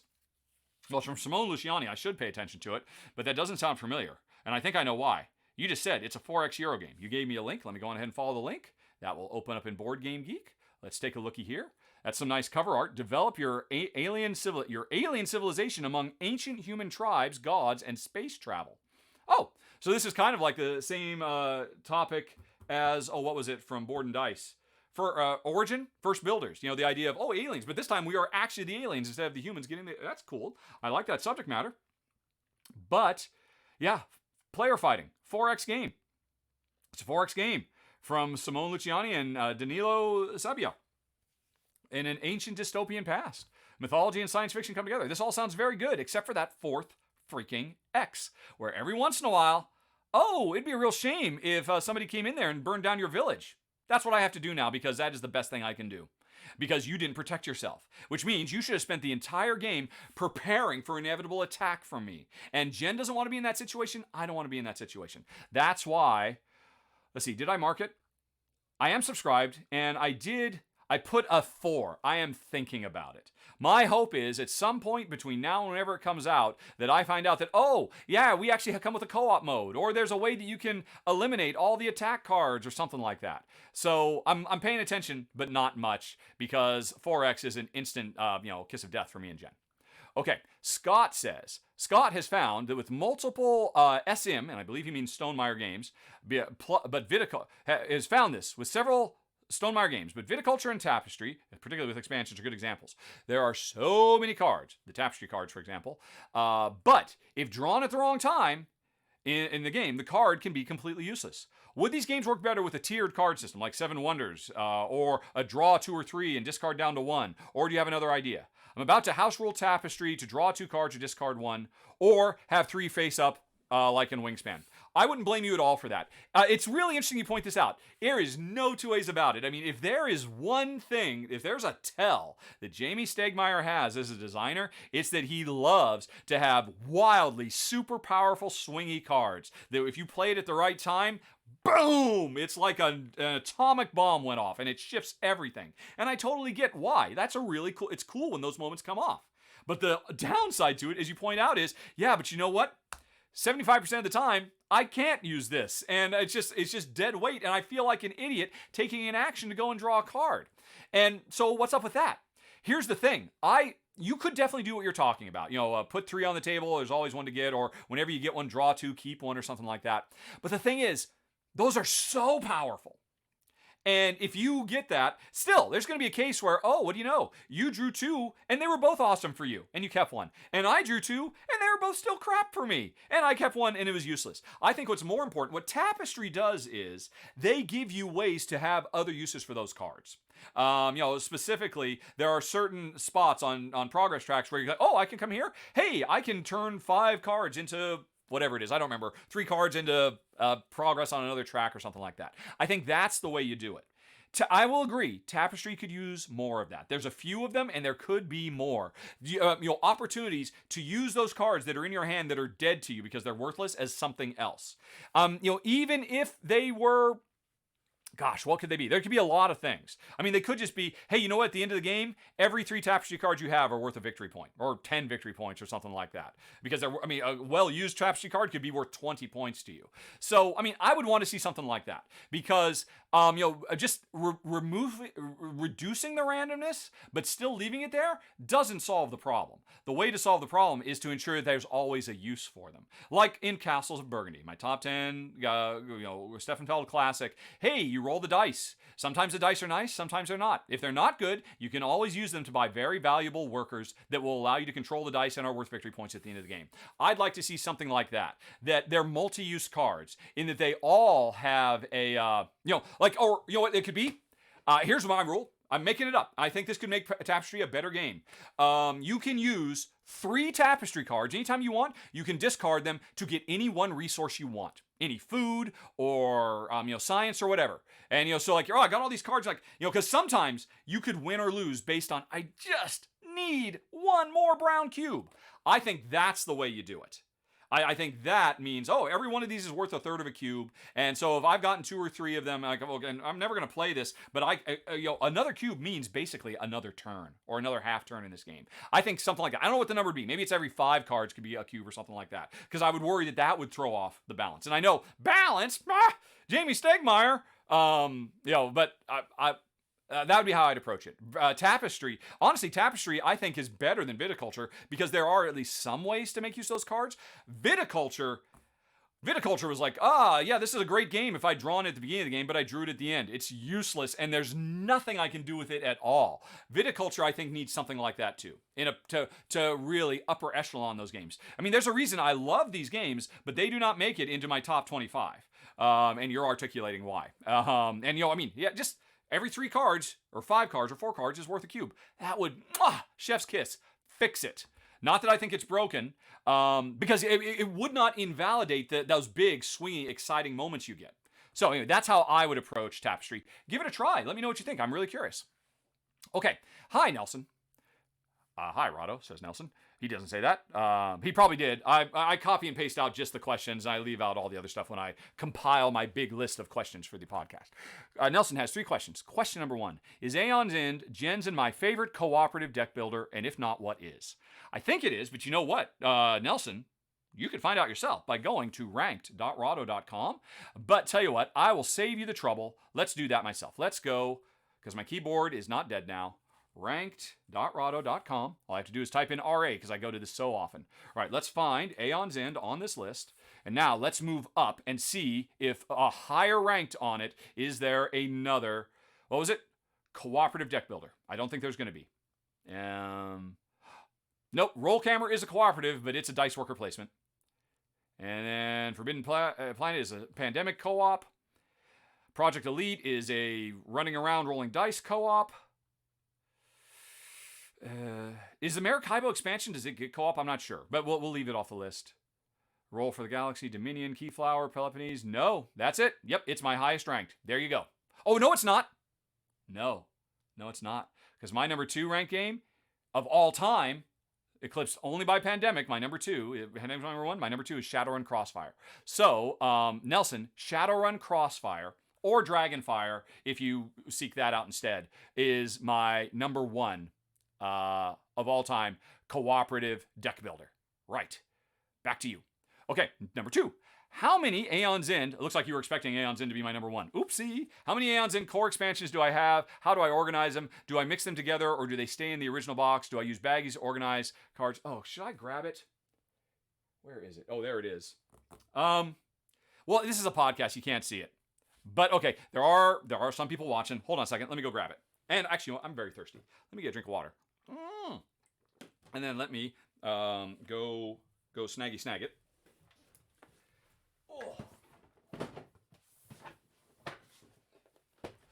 So, for folks who listen to the podcast, in case you didn't know, it does appear on YouTube. And so if you want to see what I'm describing, you can go to, there will actually be a link in your podcast notes saying, if you'd like to watch this instead of listen to it, there's a link so you can come see it. Here's my storage. I have Aeon's End New Age that is completely stock full, and I have Aeon's End Legacy that is super heavy. And if I open them up, what you'll see is I just sorted them all into their individual things. I am using the various and sundry life meter dials I have to separate the different categories so there isn't cross-contamination. And so one box is just nothing but all of the cards, all sorted out into little, broken out by expansion, basically. And then the other box is all of the tokens. And then all of the, the basic mana or spark cards, whatever they're called, and, all of the, the player boards and boss boards all stacked up into one pile. It all barely fits. Everything. And this, to answer your other question, this is everything. This is everything that's come out for Aeon's End up until now, except for, Legacy 2, or, the new Legacy game, because that isn't available yet. All of it fits in there. No more will fit. But when I get the Legacy 2 box, I imagine I will replace my Aeon's End New Age box with the Legacy 2 box, and the whole thing will fit in Legacy 1 and 2 with my makeshift sorting method. One thing I should point out, this might be of interest as well. Here's another thing. You might say, oh, well, still, that's a lot of cards. How do you keep them all separated? Here's my trick, folks. Here's my secret sauce. Here's Gathering Will, grabbed at random. All of the Gathering Will cards in a single sleeve. I just get sleeves that are big enough to be able to hold 5 or 10 cards. And so all of these are just, when I'm going to grab, I just grab some different cards. And then when I'm done, I just put them back into the areas they came from. It's very quick and easy. I do the exact same trick for Dominion. And I have all of Dominion basically in 2 big Dominion boxes the same way. I never sleeve my cards, except for when I sleeve groups of 10 or 12 in Dominion and Aeon's End, so I can keep them all separated and nice and neat in my super collection. That's how I do it. And right. And finally, Nelson says, what's our favorite mage duo combo? And what nemesis to play against? Oh, man. Nelson, I would have to play the game a lot more to be able to say that. Every time new Aeon's End content comes in, Jen and I, we play it, we enjoy it, I do a video about it, and then it goes on the shelf, it goes into these boxes, and then I subsequently play 200 other games that year, and I do not remember the specifics. So I am not, I wish I could answer that question, but I am not enough. I love this game, but I would have to play it a lot more to be able to make those kinds of informed decisions. So I cannot answer. But those, at least 2 out of 3 questions ain't bad, right? Okay. And now, I think this is our last one, Jack. And it's not normal Jack. This is not a Jack attack. Jack T says, I've enjoyed your preview of Verdant. I knew this was coming. Verdant. My whole life, I have said this word wrong. And I use this word a lot because I've always loved green, growing lush forests. It's always been my favorite place to be in my entire life. And I learned the word as a very young age, and I've always thought I was very smart for using it in my whole life. I'm so embarrassed now that I've said verdant, and it's not. It's verdant. Am I saying it right now? Verdant? Anyway. Jack enjoyed my preview of Verdant as well as my enthusiasm for Luna Capital. Jack wonders, or thinks that I've just, in describing these games, as well as Cascadia, that I've defined these games as entangled or entwined drafting. Yes, I think we do need a name for it. I forget, Seth Jaffe, developer of Tasty Minstrel Games, formerly, he's the one who first told me that. That's how he refers to it as, and I thought that's brilliant. That's perfect. Entwined or entangled drafting, there's multiple things. They're tangled up, and when you grab one thing, you got to grab all the other stuff, whether you like it or not. I think that's one of my favorite mechanisms now, because it's really been exploding. There's been a bunch of games over the last couple of years, and you've mentioned several, including Verdant. And Verdant has taken it the furthest in terms of doing really interesting things with it. And if you don't know what that is, folks, you can watch my run-through and see why I rated it so highly. Anyway, Jack continues. Jack doesn't know how I'd rate Verdant since I only played a pre-release copy. Right, it's true. I don't rank games until I play the final retail version. based on what I've said of the three he mentioned, how do I compare my enjoyment of all of these entwined drafting games? You mentioned Cascadia, you mentioned Verdant, and you mentioned Luna Capital. You could also mention Boss Monster. I'm sorry, not Boss Monster, Overboss. And I know there's other ones as well. Anyway, though, beyond overall gameplay, how interesting and effective do I find the implementation of this new drafting mechanism among these games? Have I missed any other, asked Jack, entwined, entangled drafting games that should be considered as well? Well, first of all, let me answer that. Because yes, somebody on Board Game Geek, I'm almost positive it was Peacope, username Peacope, very prolific, a really great guy. I would love to meet him someday in real life.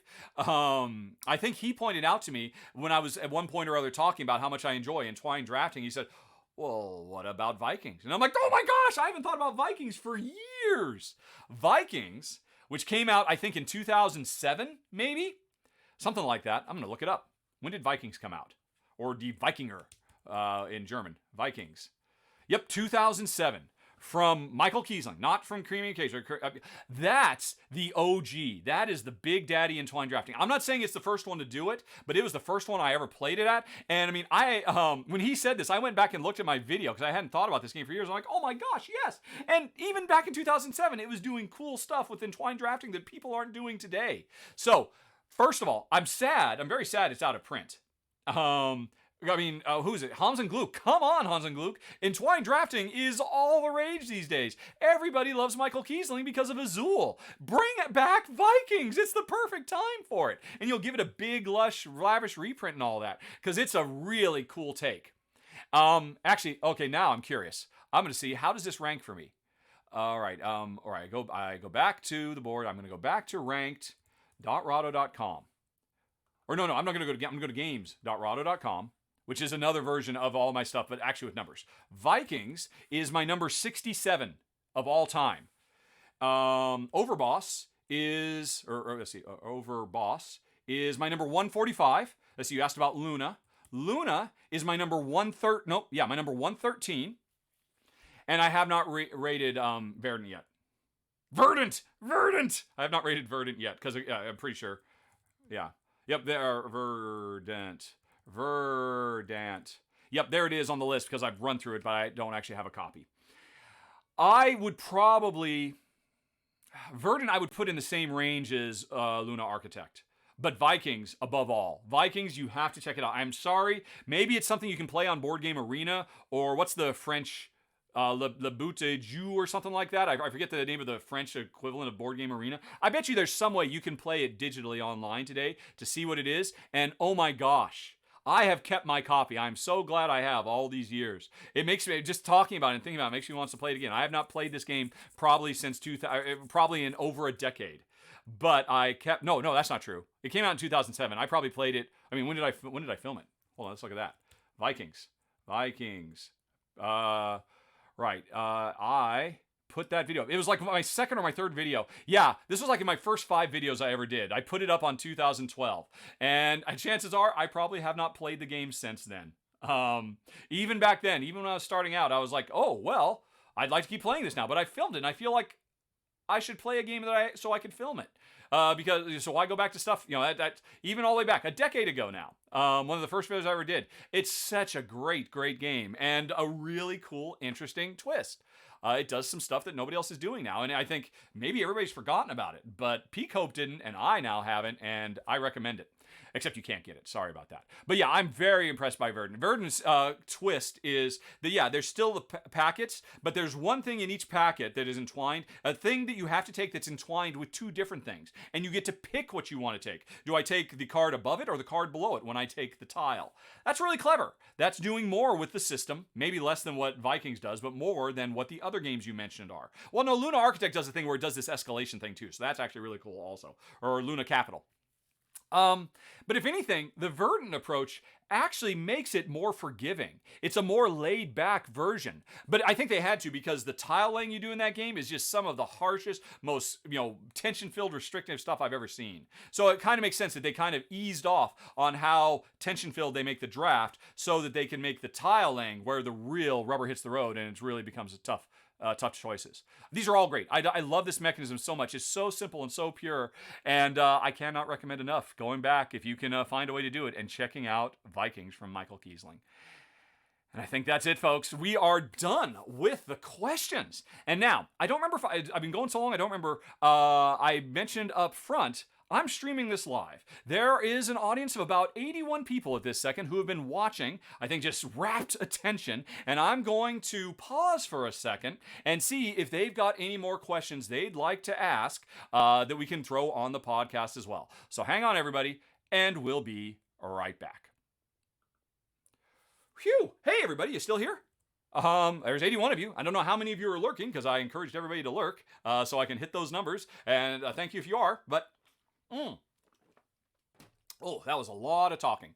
Let's see, what did I miss?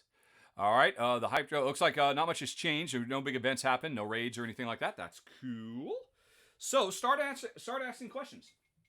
They need to be game-related questions, because and at one point my headphones came unplugged because I went to grab a box, and that was dangerous because maybe you were trying to boom me and I wouldn't have heard it. Yikes! Let's see. Let me turn my sound back on. I can boom, can I? Now I need to hear something, because now I'm scared. For a brief moment, I completely forgot how terrified I was of my microphone, but it seemed to go the whole time. So let's see. Is this working? Hey, listen. Hey, listen to the explosion. Okay. Perfect. Okay, yeah, so everything's still working. Great. Well, what'd you think, everybody? And do you have any questions? If you can, give me like a half a dozen or so, I will come back. I'll go back on and answer those questions, and they can go on the podcast. And I will say Nazgoth or Blue Sapphire asks, and that'll be fun. And if not, what are we at now? We are at an hour and 40. Strictly speaking, I need to hit 20. So if you guys have 20 minutes of back and forth, that would be very, very cool. I think I've talked enough. I do see some people are saying stuff. Alrighty. Oh, thank you, Brenner. The mic never dropped. Okay, then I think you solved it, man. I think you did some very good IT work today, and it's made my life a little bit better. And I'm missing the green screen, but sound, it turns out, is more important than close-up of cards. Who knew? Okay. All right. Nazgoth, were your questions answered in the gen part? Probably, unless they came in over the... I actually filmed the personal stuff like over a week ago. So if it came in the last week, it didn't, and it'll be in the next podcast. If they were game-related things, though, then I should have gotten it. Unless, sometimes I screw up. Sometimes I accidentally delete an email, and then somebody says, hey, how come you never answered that question? I go and look for it, and oh my God, it's sitting there in my spam folder, or something stupid like that. So sometimes that happens. But if they were personal questions, yeah, they'll be coming in the part that I'm not recording right now, because I'm already tired, and that would take even longer. Alrighty, let's see what else. Hey, listen, boom. Mike was fine. Corrosion worried about group taste. How long did your initial plays take? All right, so that's a question. What board game trends are becoming more popular in the future? That's a question. Play any good games since Beat Saber? That's a good question. There's 3 questions. Although the video games aren't really a board game thing. So I'll answer that personal question right now. Beat Saber was nice, but ultimately I've always thought Moonrider.xyz, which is a web-based VR version of Beat Saber, destroys Beat Saber. If you have a VR system that has a browser built in, you owe it to yourself to go to Moonrider, MOONR, I think it's RYD or RIDER, no matter if it's a Y or an I, .xyz. And it's it's basically Beat Saber, but people can make their own beat maps of songs, and there are so many great songs. I've had so much fun playing it. But these days, the only thing we do on our Oculus is Supernatural VR, which we pay as a form of coercing ourselves into exercising more often. So that's pretty much all I played on VR for probably the last year, when it boils right down to it. Let's see here. Right, some more, it looks like some gamey questions from Nuke and Duck and Naz. Okay, you tried. Okay, cool. Yes, Moonrider.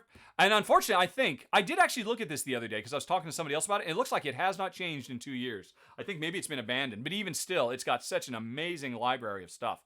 Oh my gosh, did we get another hype train? Cooldown complete. Hype train is ready to leave the station. I need to pay more attention. Hype! How did that happen? Well, yay. Congratulations to me. All right, Chlorothene. Since the world's moving towards digital anything. Okay, cool. Excellent. Okay, we got some questions. Let me get another drink of water. I will go back. And if you keep going, as I answer these, if you keep going, I'll answer more. I'm going to skip over non-board game ones because this is in the board game section of the podcast. But then I'll come back to non-board game ones afterwards. Alrighty. So let me scroll back up. Let me find them. Where are they? Hey, listen, boom. By the way, if you could start it with like a capital Q or a capital question, that just makes it easier because right now I'm just looking for question marks and they can be hard to spot. Okay, here we go. Coming back. Thing falling out of my ear.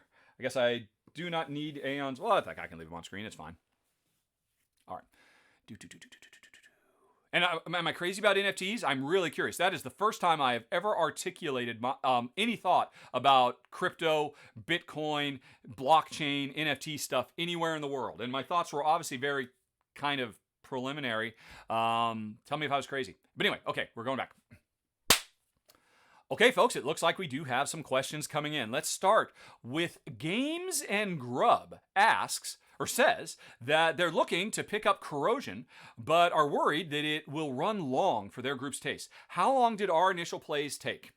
I'm really glad you asked that, actually, Games and Grub. I on my list of things to do is go back and do an updated final thoughts for Corrosion. Because after Jen and I, we played it a few times. I filmed my run-through of it, and I did a solo run-through, if I recall correctly. I put my final thoughts up, and then almost immediately I started hearing from people, including friends, personal friends, that, I tried it, and the game was like too long, a 2-player game. We got to the 3-hour mark, and we realized it was never going to end, and we just quit. And so I've heard a lot of that. And I need to go back and update my final thoughts to clarify something. Corrosion is a really cool engine builder, but that's almost beside the point. It's an engine builder where your engines are constantly corroding away. Corrosion is a race game. And it needs to be played as such, because the game won't be over until players grab all of there's like Race for the Galaxy style victory point chips. Once they've all been collected, that's what triggers the end of the game. And here's the thing. And I've heard this happening, and I can totally understand why it would happen. This is an engine building game where you build lots of little engines, then they corrode away, and then you build more engines, and you can get into a grind where, okay, I'm building engines to make more engines to make more engines. Instead of building engines, running them into the dirt so that I can get points and rush the end of the game.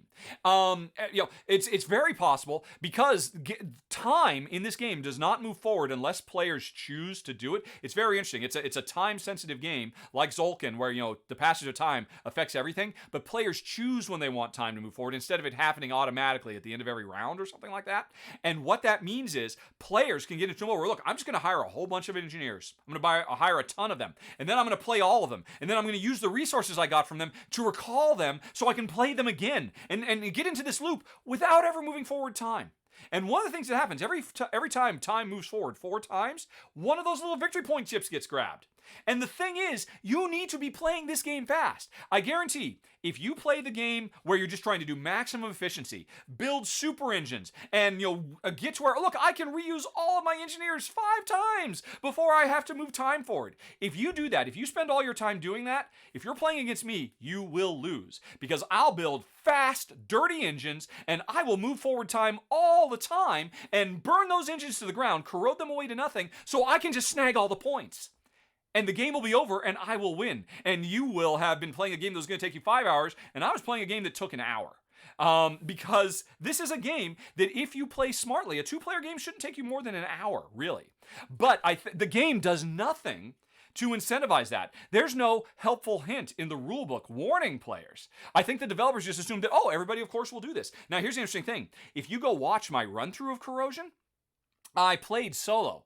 If anybody tries this game solo and they play in a way that would take them 3+ hours to finish, they will get destroyed in the solo game, because the solo game replicates a player who is moving. You have a fixed, I think, if I recall correctly, if you play the solo game, you will play for exactly 11 rounds, and that's it.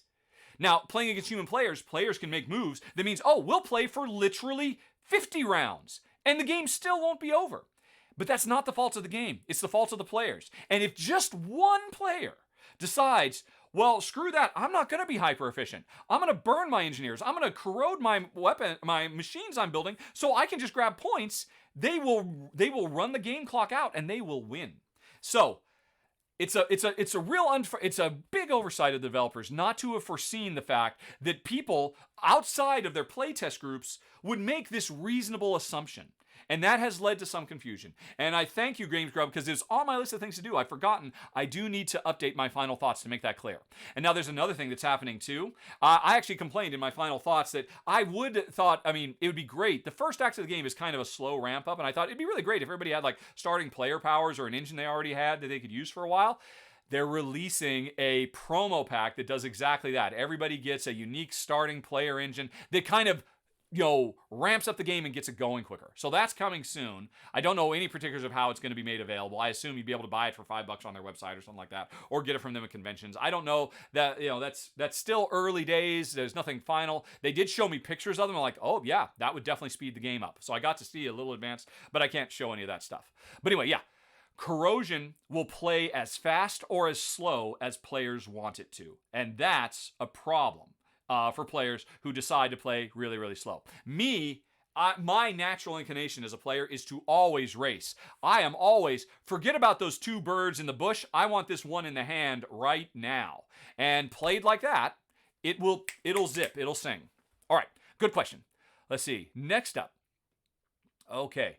Holly No More asks, what board game trends do I see becoming more popular in the future? Actually, this question came up in the last R&R, and the only thing I could think of, this is something I'm not good at prognostications or anticipating where things go. Heck, go back into this podcast and listen to my thoughts about what the future of crypto and Bitcoin and change are. Obviously, I was just kind of, I'm completely out of my mind there, so I'm not really a good one for administration. But one thing that I'm hoping, and I suspect we're going to be seeing more and more of as a direction from publishers, is more focus on inclusivity and positive representations of previously marginalized or vanished subject matter and people in games. And I'm very, very excited about that. I think that the board game industry is changing. Publisher Board and Dice are leading the charge. Cranio Creations did a great job with Gollum last year. And I think, not that there aren't better things that could be done, but I think the industry is definitely taking steps, and we're learning to be more inclusive and not just, hey, let's just read a couple of paragraphs in Wikipedia and say, okay, we know everything we need to know about this to make a game. Not good enough. And I do think that's something that's changing moving forward, and it makes me happy. Alrighty. Let's see here. Duck of Death 5 asks, how, you can see things change now when I'm answering Twitch questions and I don't have people's real names. How accurately can I judge Jen's enjoyment of a game just by reading the rules? I can judge my own enjoyment very well. Very, very well. Because I can read the rules, I can get a really good sense. I will be honest, Jen still surprises me. The most recent surprise I got from her was when we happened to play Coatl, and I found out, oh my gosh, she loves abstract games. I thought she was kind of like me, thematic or theme or bust. If it's abstract, I got no time for it. Turns out she loves them, and so it's ironically, sadly, I have passed over so many excellent abstract games that I could have covered over the years because I didn't know that Jen would have loved to give them a try. Even though if I wouldn't have enjoyed them or kept them, I would have kept them. I would have tried them for her. So and so she still surprised me on a regular basis. In fact, a few months ago, maybe sometime last year, we started a new monthly show that's only available for Patreon backers. And although you can listen to it, did I mention right up front that, hey, I'm putting all podcast stuff on the Patreon? That includes this new show called Jen Jogs, where at the end of every month, I jog her memory about the games we played over the preceding 4 weeks, and she just gives her opinions about them. And I am constantly, this is the most I've ever had her talk about games, and she is surprising me left, right, and center. So I will be honest, the answer to your question is, not very accurately at all. She is constantly surprising me. But what do you call it? The Jen Jog show that we've started doing is really helping me a lot in fine-tuning when I read rulebooks to decide if we're going to cover it, so that I'm getting less misses than I used to. And yeah. Okay. Question, says Corthane.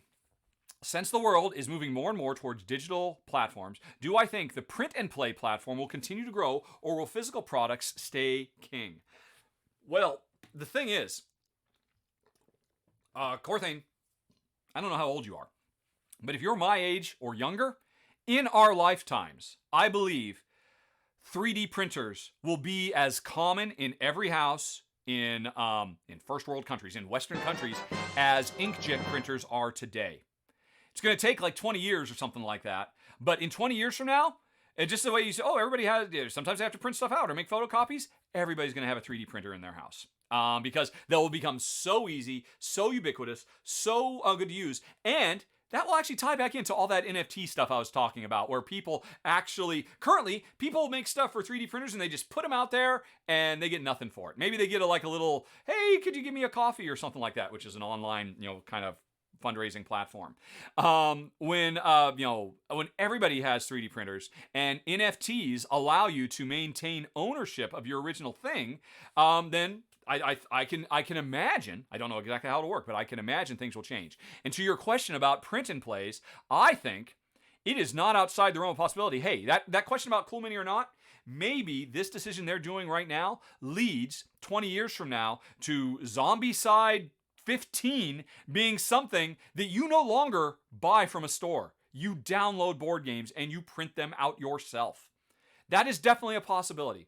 Or you buy Zombicide 15 and it comes with cardboard chits, but and cardboard chits that represent the zombies. And if you want, they say, hey, look, here's our NFT to be able to go on ahead and separately get the 3D models. Because in 20 years, the best, highest quality models that you can get today and paint and all that, those will be as simple as anybody just saying, oh, I'm just going to download a file and print these out myself. That is the future. That is that's a far off future, 20 years from now, but that is going to be the change. And it changes everything. I mean, we are one step away from replicators, Star Trek replicators in our house. I don't have to go down to Ace Hardware to buy a tool. I will literally print this tool out. And that is going to be such a fundamental societal sea change. In the same way that driverless cars and UBI will fundamentally change everything, 3D printers are going to do the same thing as well. Mark my words. And don't count on it, because what do I know? I'm just some guy. All right, scrolling along, let's look for another question. Okay, Nazgoth says, we know you often give feedback to designers after a run-through. What would you say is the game that went in production with most of my advice integrated? Oh, that's easy. Gloomhaven. You're right. That does happen a lot.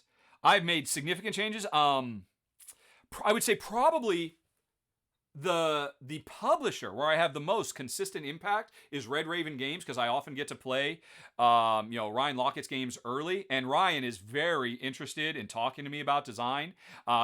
Big changes were made in Sleeping Gods that directly came from me as an example. But by far, second to none would have to be Gloomhaven. The original Gloomhaven, I was one of the first people to play it. I mean, it was a big video for me. And Isaac Childress has gone on record saying that he doesn't think he would have had the success he has had as a publisher if it weren't for me covering his games early on, because I was a really huge booster. And after Jen and I, or actually mostly after I mostly played Gloomhaven and did my video of it, I had like a ridiculously epic long 3 or 4 hour Skype call with Isaac, just telling him a million ideas and this and that and the other, and a lot of that stuff made it into the game. So I think that would probably be the biggest single game I've had the most impact on. And now, in Frosthaven, the Gloomhaven 2, there's a whole level, a whole mission designed by me, which is so weird and far out and funky, I'm afraid it's going to explode, but we'll see how it goes. Alrighty. Alright, scrolling, looking for questions. Oh, is that a question mark? Alright. Okay, no clue what's happening asks, and I like his question based on his or her username, their username. No clue what's happening asks, how do I keep all the rules straight in my head for all the games in my collection? No clue what's happening has a third of my collection, can barely remember the games I learned back in November.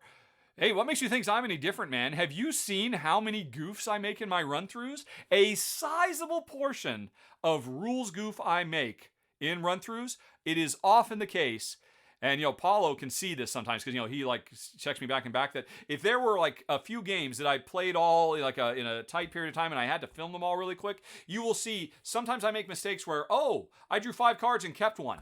Yeah, that was from the other game. And I did it in this game. And now it didn't matter. Instead of just drawing a card blind, which is what the real rule is, instead I drew 5 and kept one. The important thing was I still then played the card correctly. I still demonstrated what the game feels like to play, but I made a mistake. Sometimes I mix these games up in my head. To be fair, most of the goofs I make are just because I'm a bit scatterbrained. And when I'm filming a run through, I am mostly thinking about, right, what decisions can I make that seem strategically sound and yet will let me demonstrate a new feature of the game? Because I'm just trying to, in as fast a time as possible, show you as many different avenues of the game as possible. That's why I always hate it when I find myself in a game where, okay, on my turn I do this, and then on Jen's turn, she does this. You will notice that almost never happens in my run-through, even in a game where it might happen a lot in real life. Because, hey, that first few rounds, everybody just gets some resources. I will try to say, oh, sorry, honey pie, I already grabbed resources. You're going to do something else so I can demonstrate things to people. And because I'm focusing on that, and I'm focusing on the camera, and I'm focusing on the tech, and I'm trying to remember the game, and I'm trying to keep it separated from the 5 other games I played over the last week, sometimes I make goofs. But honestly, I make goofs on games I played a dozen times, 100 times. I still make goofs. I am just a bit prone. And yeah, if I were to play a game, if I were to go and play, I'm literally just looking at my wall. If I were to play, what's the oldest game on my wall that I haven't played the longest? Euphoria.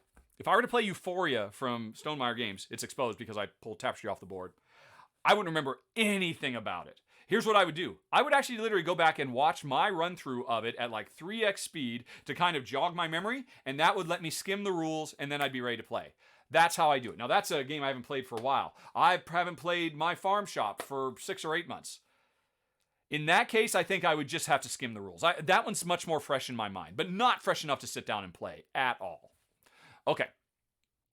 Nuke Redsen says, alrighty, as with movies and computer games, do I think that board games will become mainstream or will it remain a hobby? No, I think we are growing all the time. I mean, everybody in the world almost has a preconceived notion about what board games are. And I certainly did. Whatever it was, 12 years ago, I had that same notion. And slowly but surely, almost on a generational shift level, we are seeing the industry grow and expand because more and more people are coming to realize, board games are not what I thought they were. I thought they were 2 things. Maybe, depending on who you're talking to, I thought they were 2 or 3 things. They were Monopoly Candyland, they were gambling, poker stuff, and maybe, depending on who you're talking to, they might think, or they're miniature war games, really geeky things, and maybe, depending on or they're Magic the Gathering. That's pop culture awareness of board games. But more and more people are thinking, and then there's that Catan game. And, whatever that is. And they don't realize, Catan represents an entire $1 billion a year industry now. But over time, it is becoming more and more common. What do I watch? There's a really great comedy show on Peacock called AP Bio. It is about a rude, self-centered, narcissistic philosophy writer who ends up having to teach advanced placement bio to kids in some town in the middle of nowhere. And it's a great show. Kind of dark humor, but really kind of upbeat too. It's a really interesting mix. Sergeant Glenn Howerton, really enjoyed a lot. This last season, I was so surprised when there was an entire episode devoted to how Mr. Griffin, the lead character's name, was a diehard Twilight Imperium 4 fan. And one of his more geeky students, who he always gives a tough time to, turns out was a Twilight 4 fan as well. And there was like the whole B-plot was about trying to get the coach and everybody else to play Twilight Imperium 4. And now here's the deal. It was just a funny episode, but there's a not insignificant number of people who said, what the heck is Twilight Imperium 4? Was that just something they were making up? Is that like something like Cones of Dunshire? Except they didn't do a Cones of Dunshire. They used literally Twilight Imperium 4 and made inside joke references that only TI4 fans would know. That's the tip of the spear. More of that is coming. Code names. I mentioned Catan. I should also mention code names. on more than one occasion, I have been out and about in the world and I'm wearing a Rahdo shirt and people say, hey, what's that? I don't recognize that brand. And I say, oh, that's me. Oh, what do you do? I do YouTubes about board games. Board games? Are you serious? And then they say, you know what? Oh, that's right. You know what? There is a board game we really like. It's that one where you put all the cards out and you have to give a clue. What is that game? And I say, Codenames. And they say, yeah, Codenames. Codenames is so huge. I mean, I say this on the week that I was sponsored by CGE, but I cannot stress how monstrously huge and, cross-cultural, I mean, that's just bleeding into everything. And, in our lifetimes, it's just going to continue to grow and grow and grow, and it's very, very exciting. So, no, I do not think we are going to go quiet into that good night. We are going to keep on growing. And obviously, as sad as it is, the pandemic, as much as it destroyed a lot of hopes and dreams of a lot of publishers, it helped a lot of publishers too, because, hey, what's better than a board game when you're stuck in quarantine? Alrighty. Let's see here. What else have we got here? Some love for AP Bio, it turns out, in the chat. All right. No clue what's happening. Asked another question. Am I concerned about Asmodee snagging everything up? It's not great, but am I concerned? No. Hold on a second. Let me look at my top 10, my top 25. I don't even have to do this. Here's the deal. If you go look at my top 10 games of 2021, or if you go look at my top 25 games of 2022, you will find a very small percentage of those games are coming from Asmodee. As fast as Asmodee wants to grab everything up, Kickstarter is the true game changer of the industry. Kickstarter is empowering so many people to be able to make new games. Gloomhaven would not exist if it weren't for Kickstarter. Asmodee would never have greenlit, ever, a Gloomhaven or a Kingdom Death Monster or so many other games. So yeah, Asmodee can keep on trying to gobble stuff up, but more new things will grow in their stead. And honestly, it's generally those other new things that are just coming out of nowhere and getting funding because of Kickstarter, which is where all the real excitement comes from as far as I'm concerned. So no, I am not worried. All right. Okay. And I think I have caught up with the chat questions. Thank you, chat, for giving me some very good, thought-provoking questions. And folks, I think that is going to be it. That is another... No, it's not another. We've just now finished the game section. So if you hold on a little bit, I'll be right back. I'll be saying goodbye to the live chat and hello to Jen, and we'll get into the personal Q&As right after this. Okay, we've done it. Those are good questions, everybody. Thank you. All right, I was very happy with those. Definitely podcast worthy. Now, let me see if I missed anything else because I was just scanning for question marks. All right.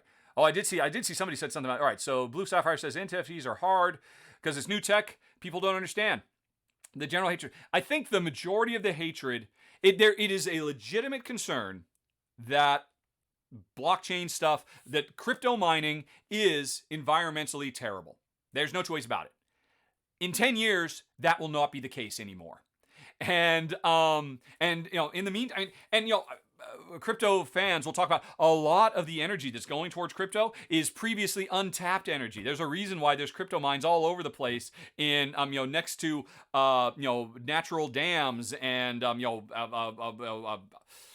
what is it? Iceland or Greenland, thermal. I mean, there's... Anyway, it's neither here nor there. Ultimately, I think crypto is important. I think it will change. And I think it's good that people are outraged about its negative footprint right now, because that will spur change. And so I don't blame anybody. I encourage, congratulate, and support people who are vehemently opposed to it, because that's what will push crypto and blockchain and everything else to where it ultimately needs to be. So it is a net positive, which it currently is not. There are big caveats to it. I'm just going to scroll down here.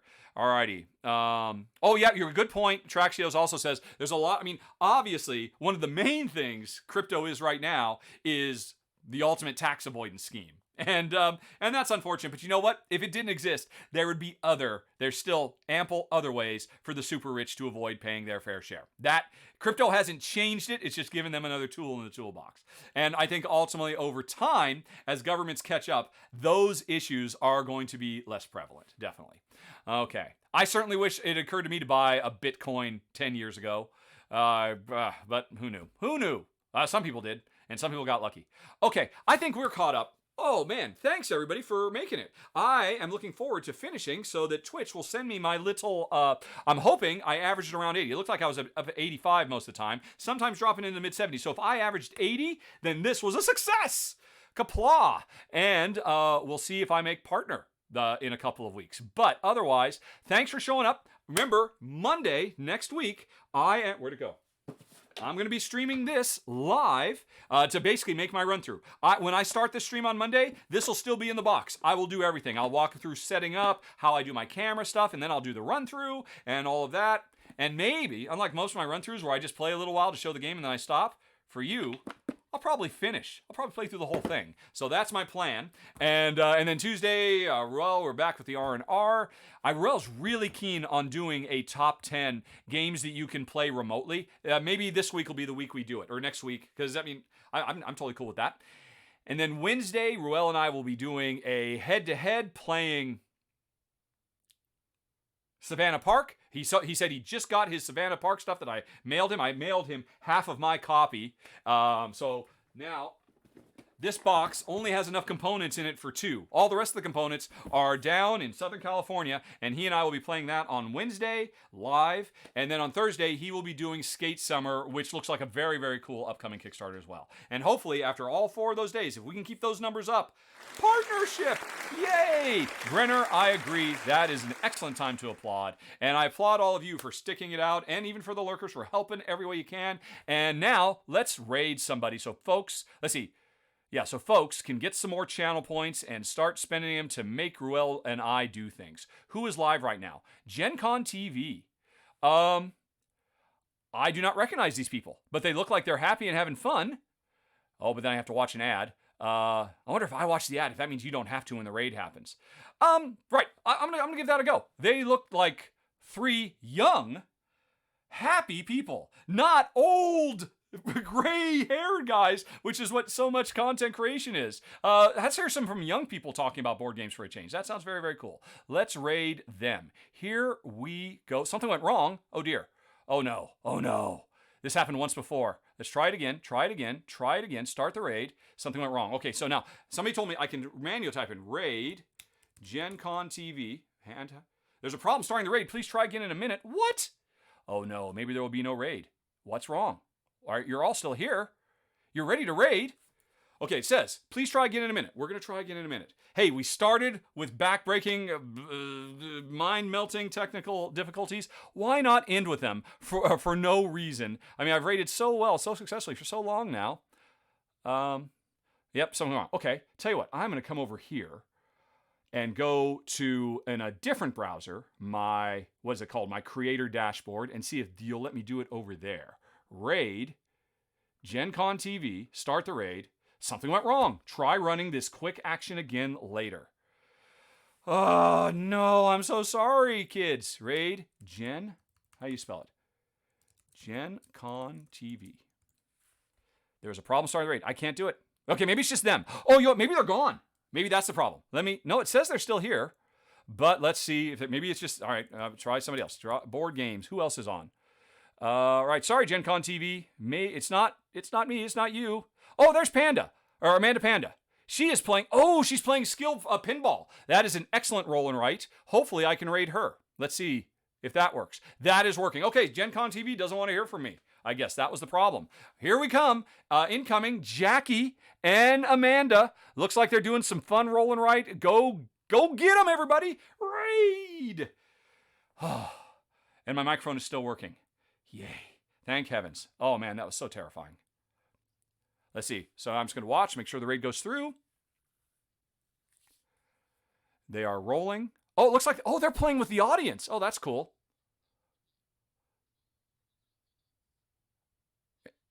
Yep, and the raid has gone through. Excellent, excellent.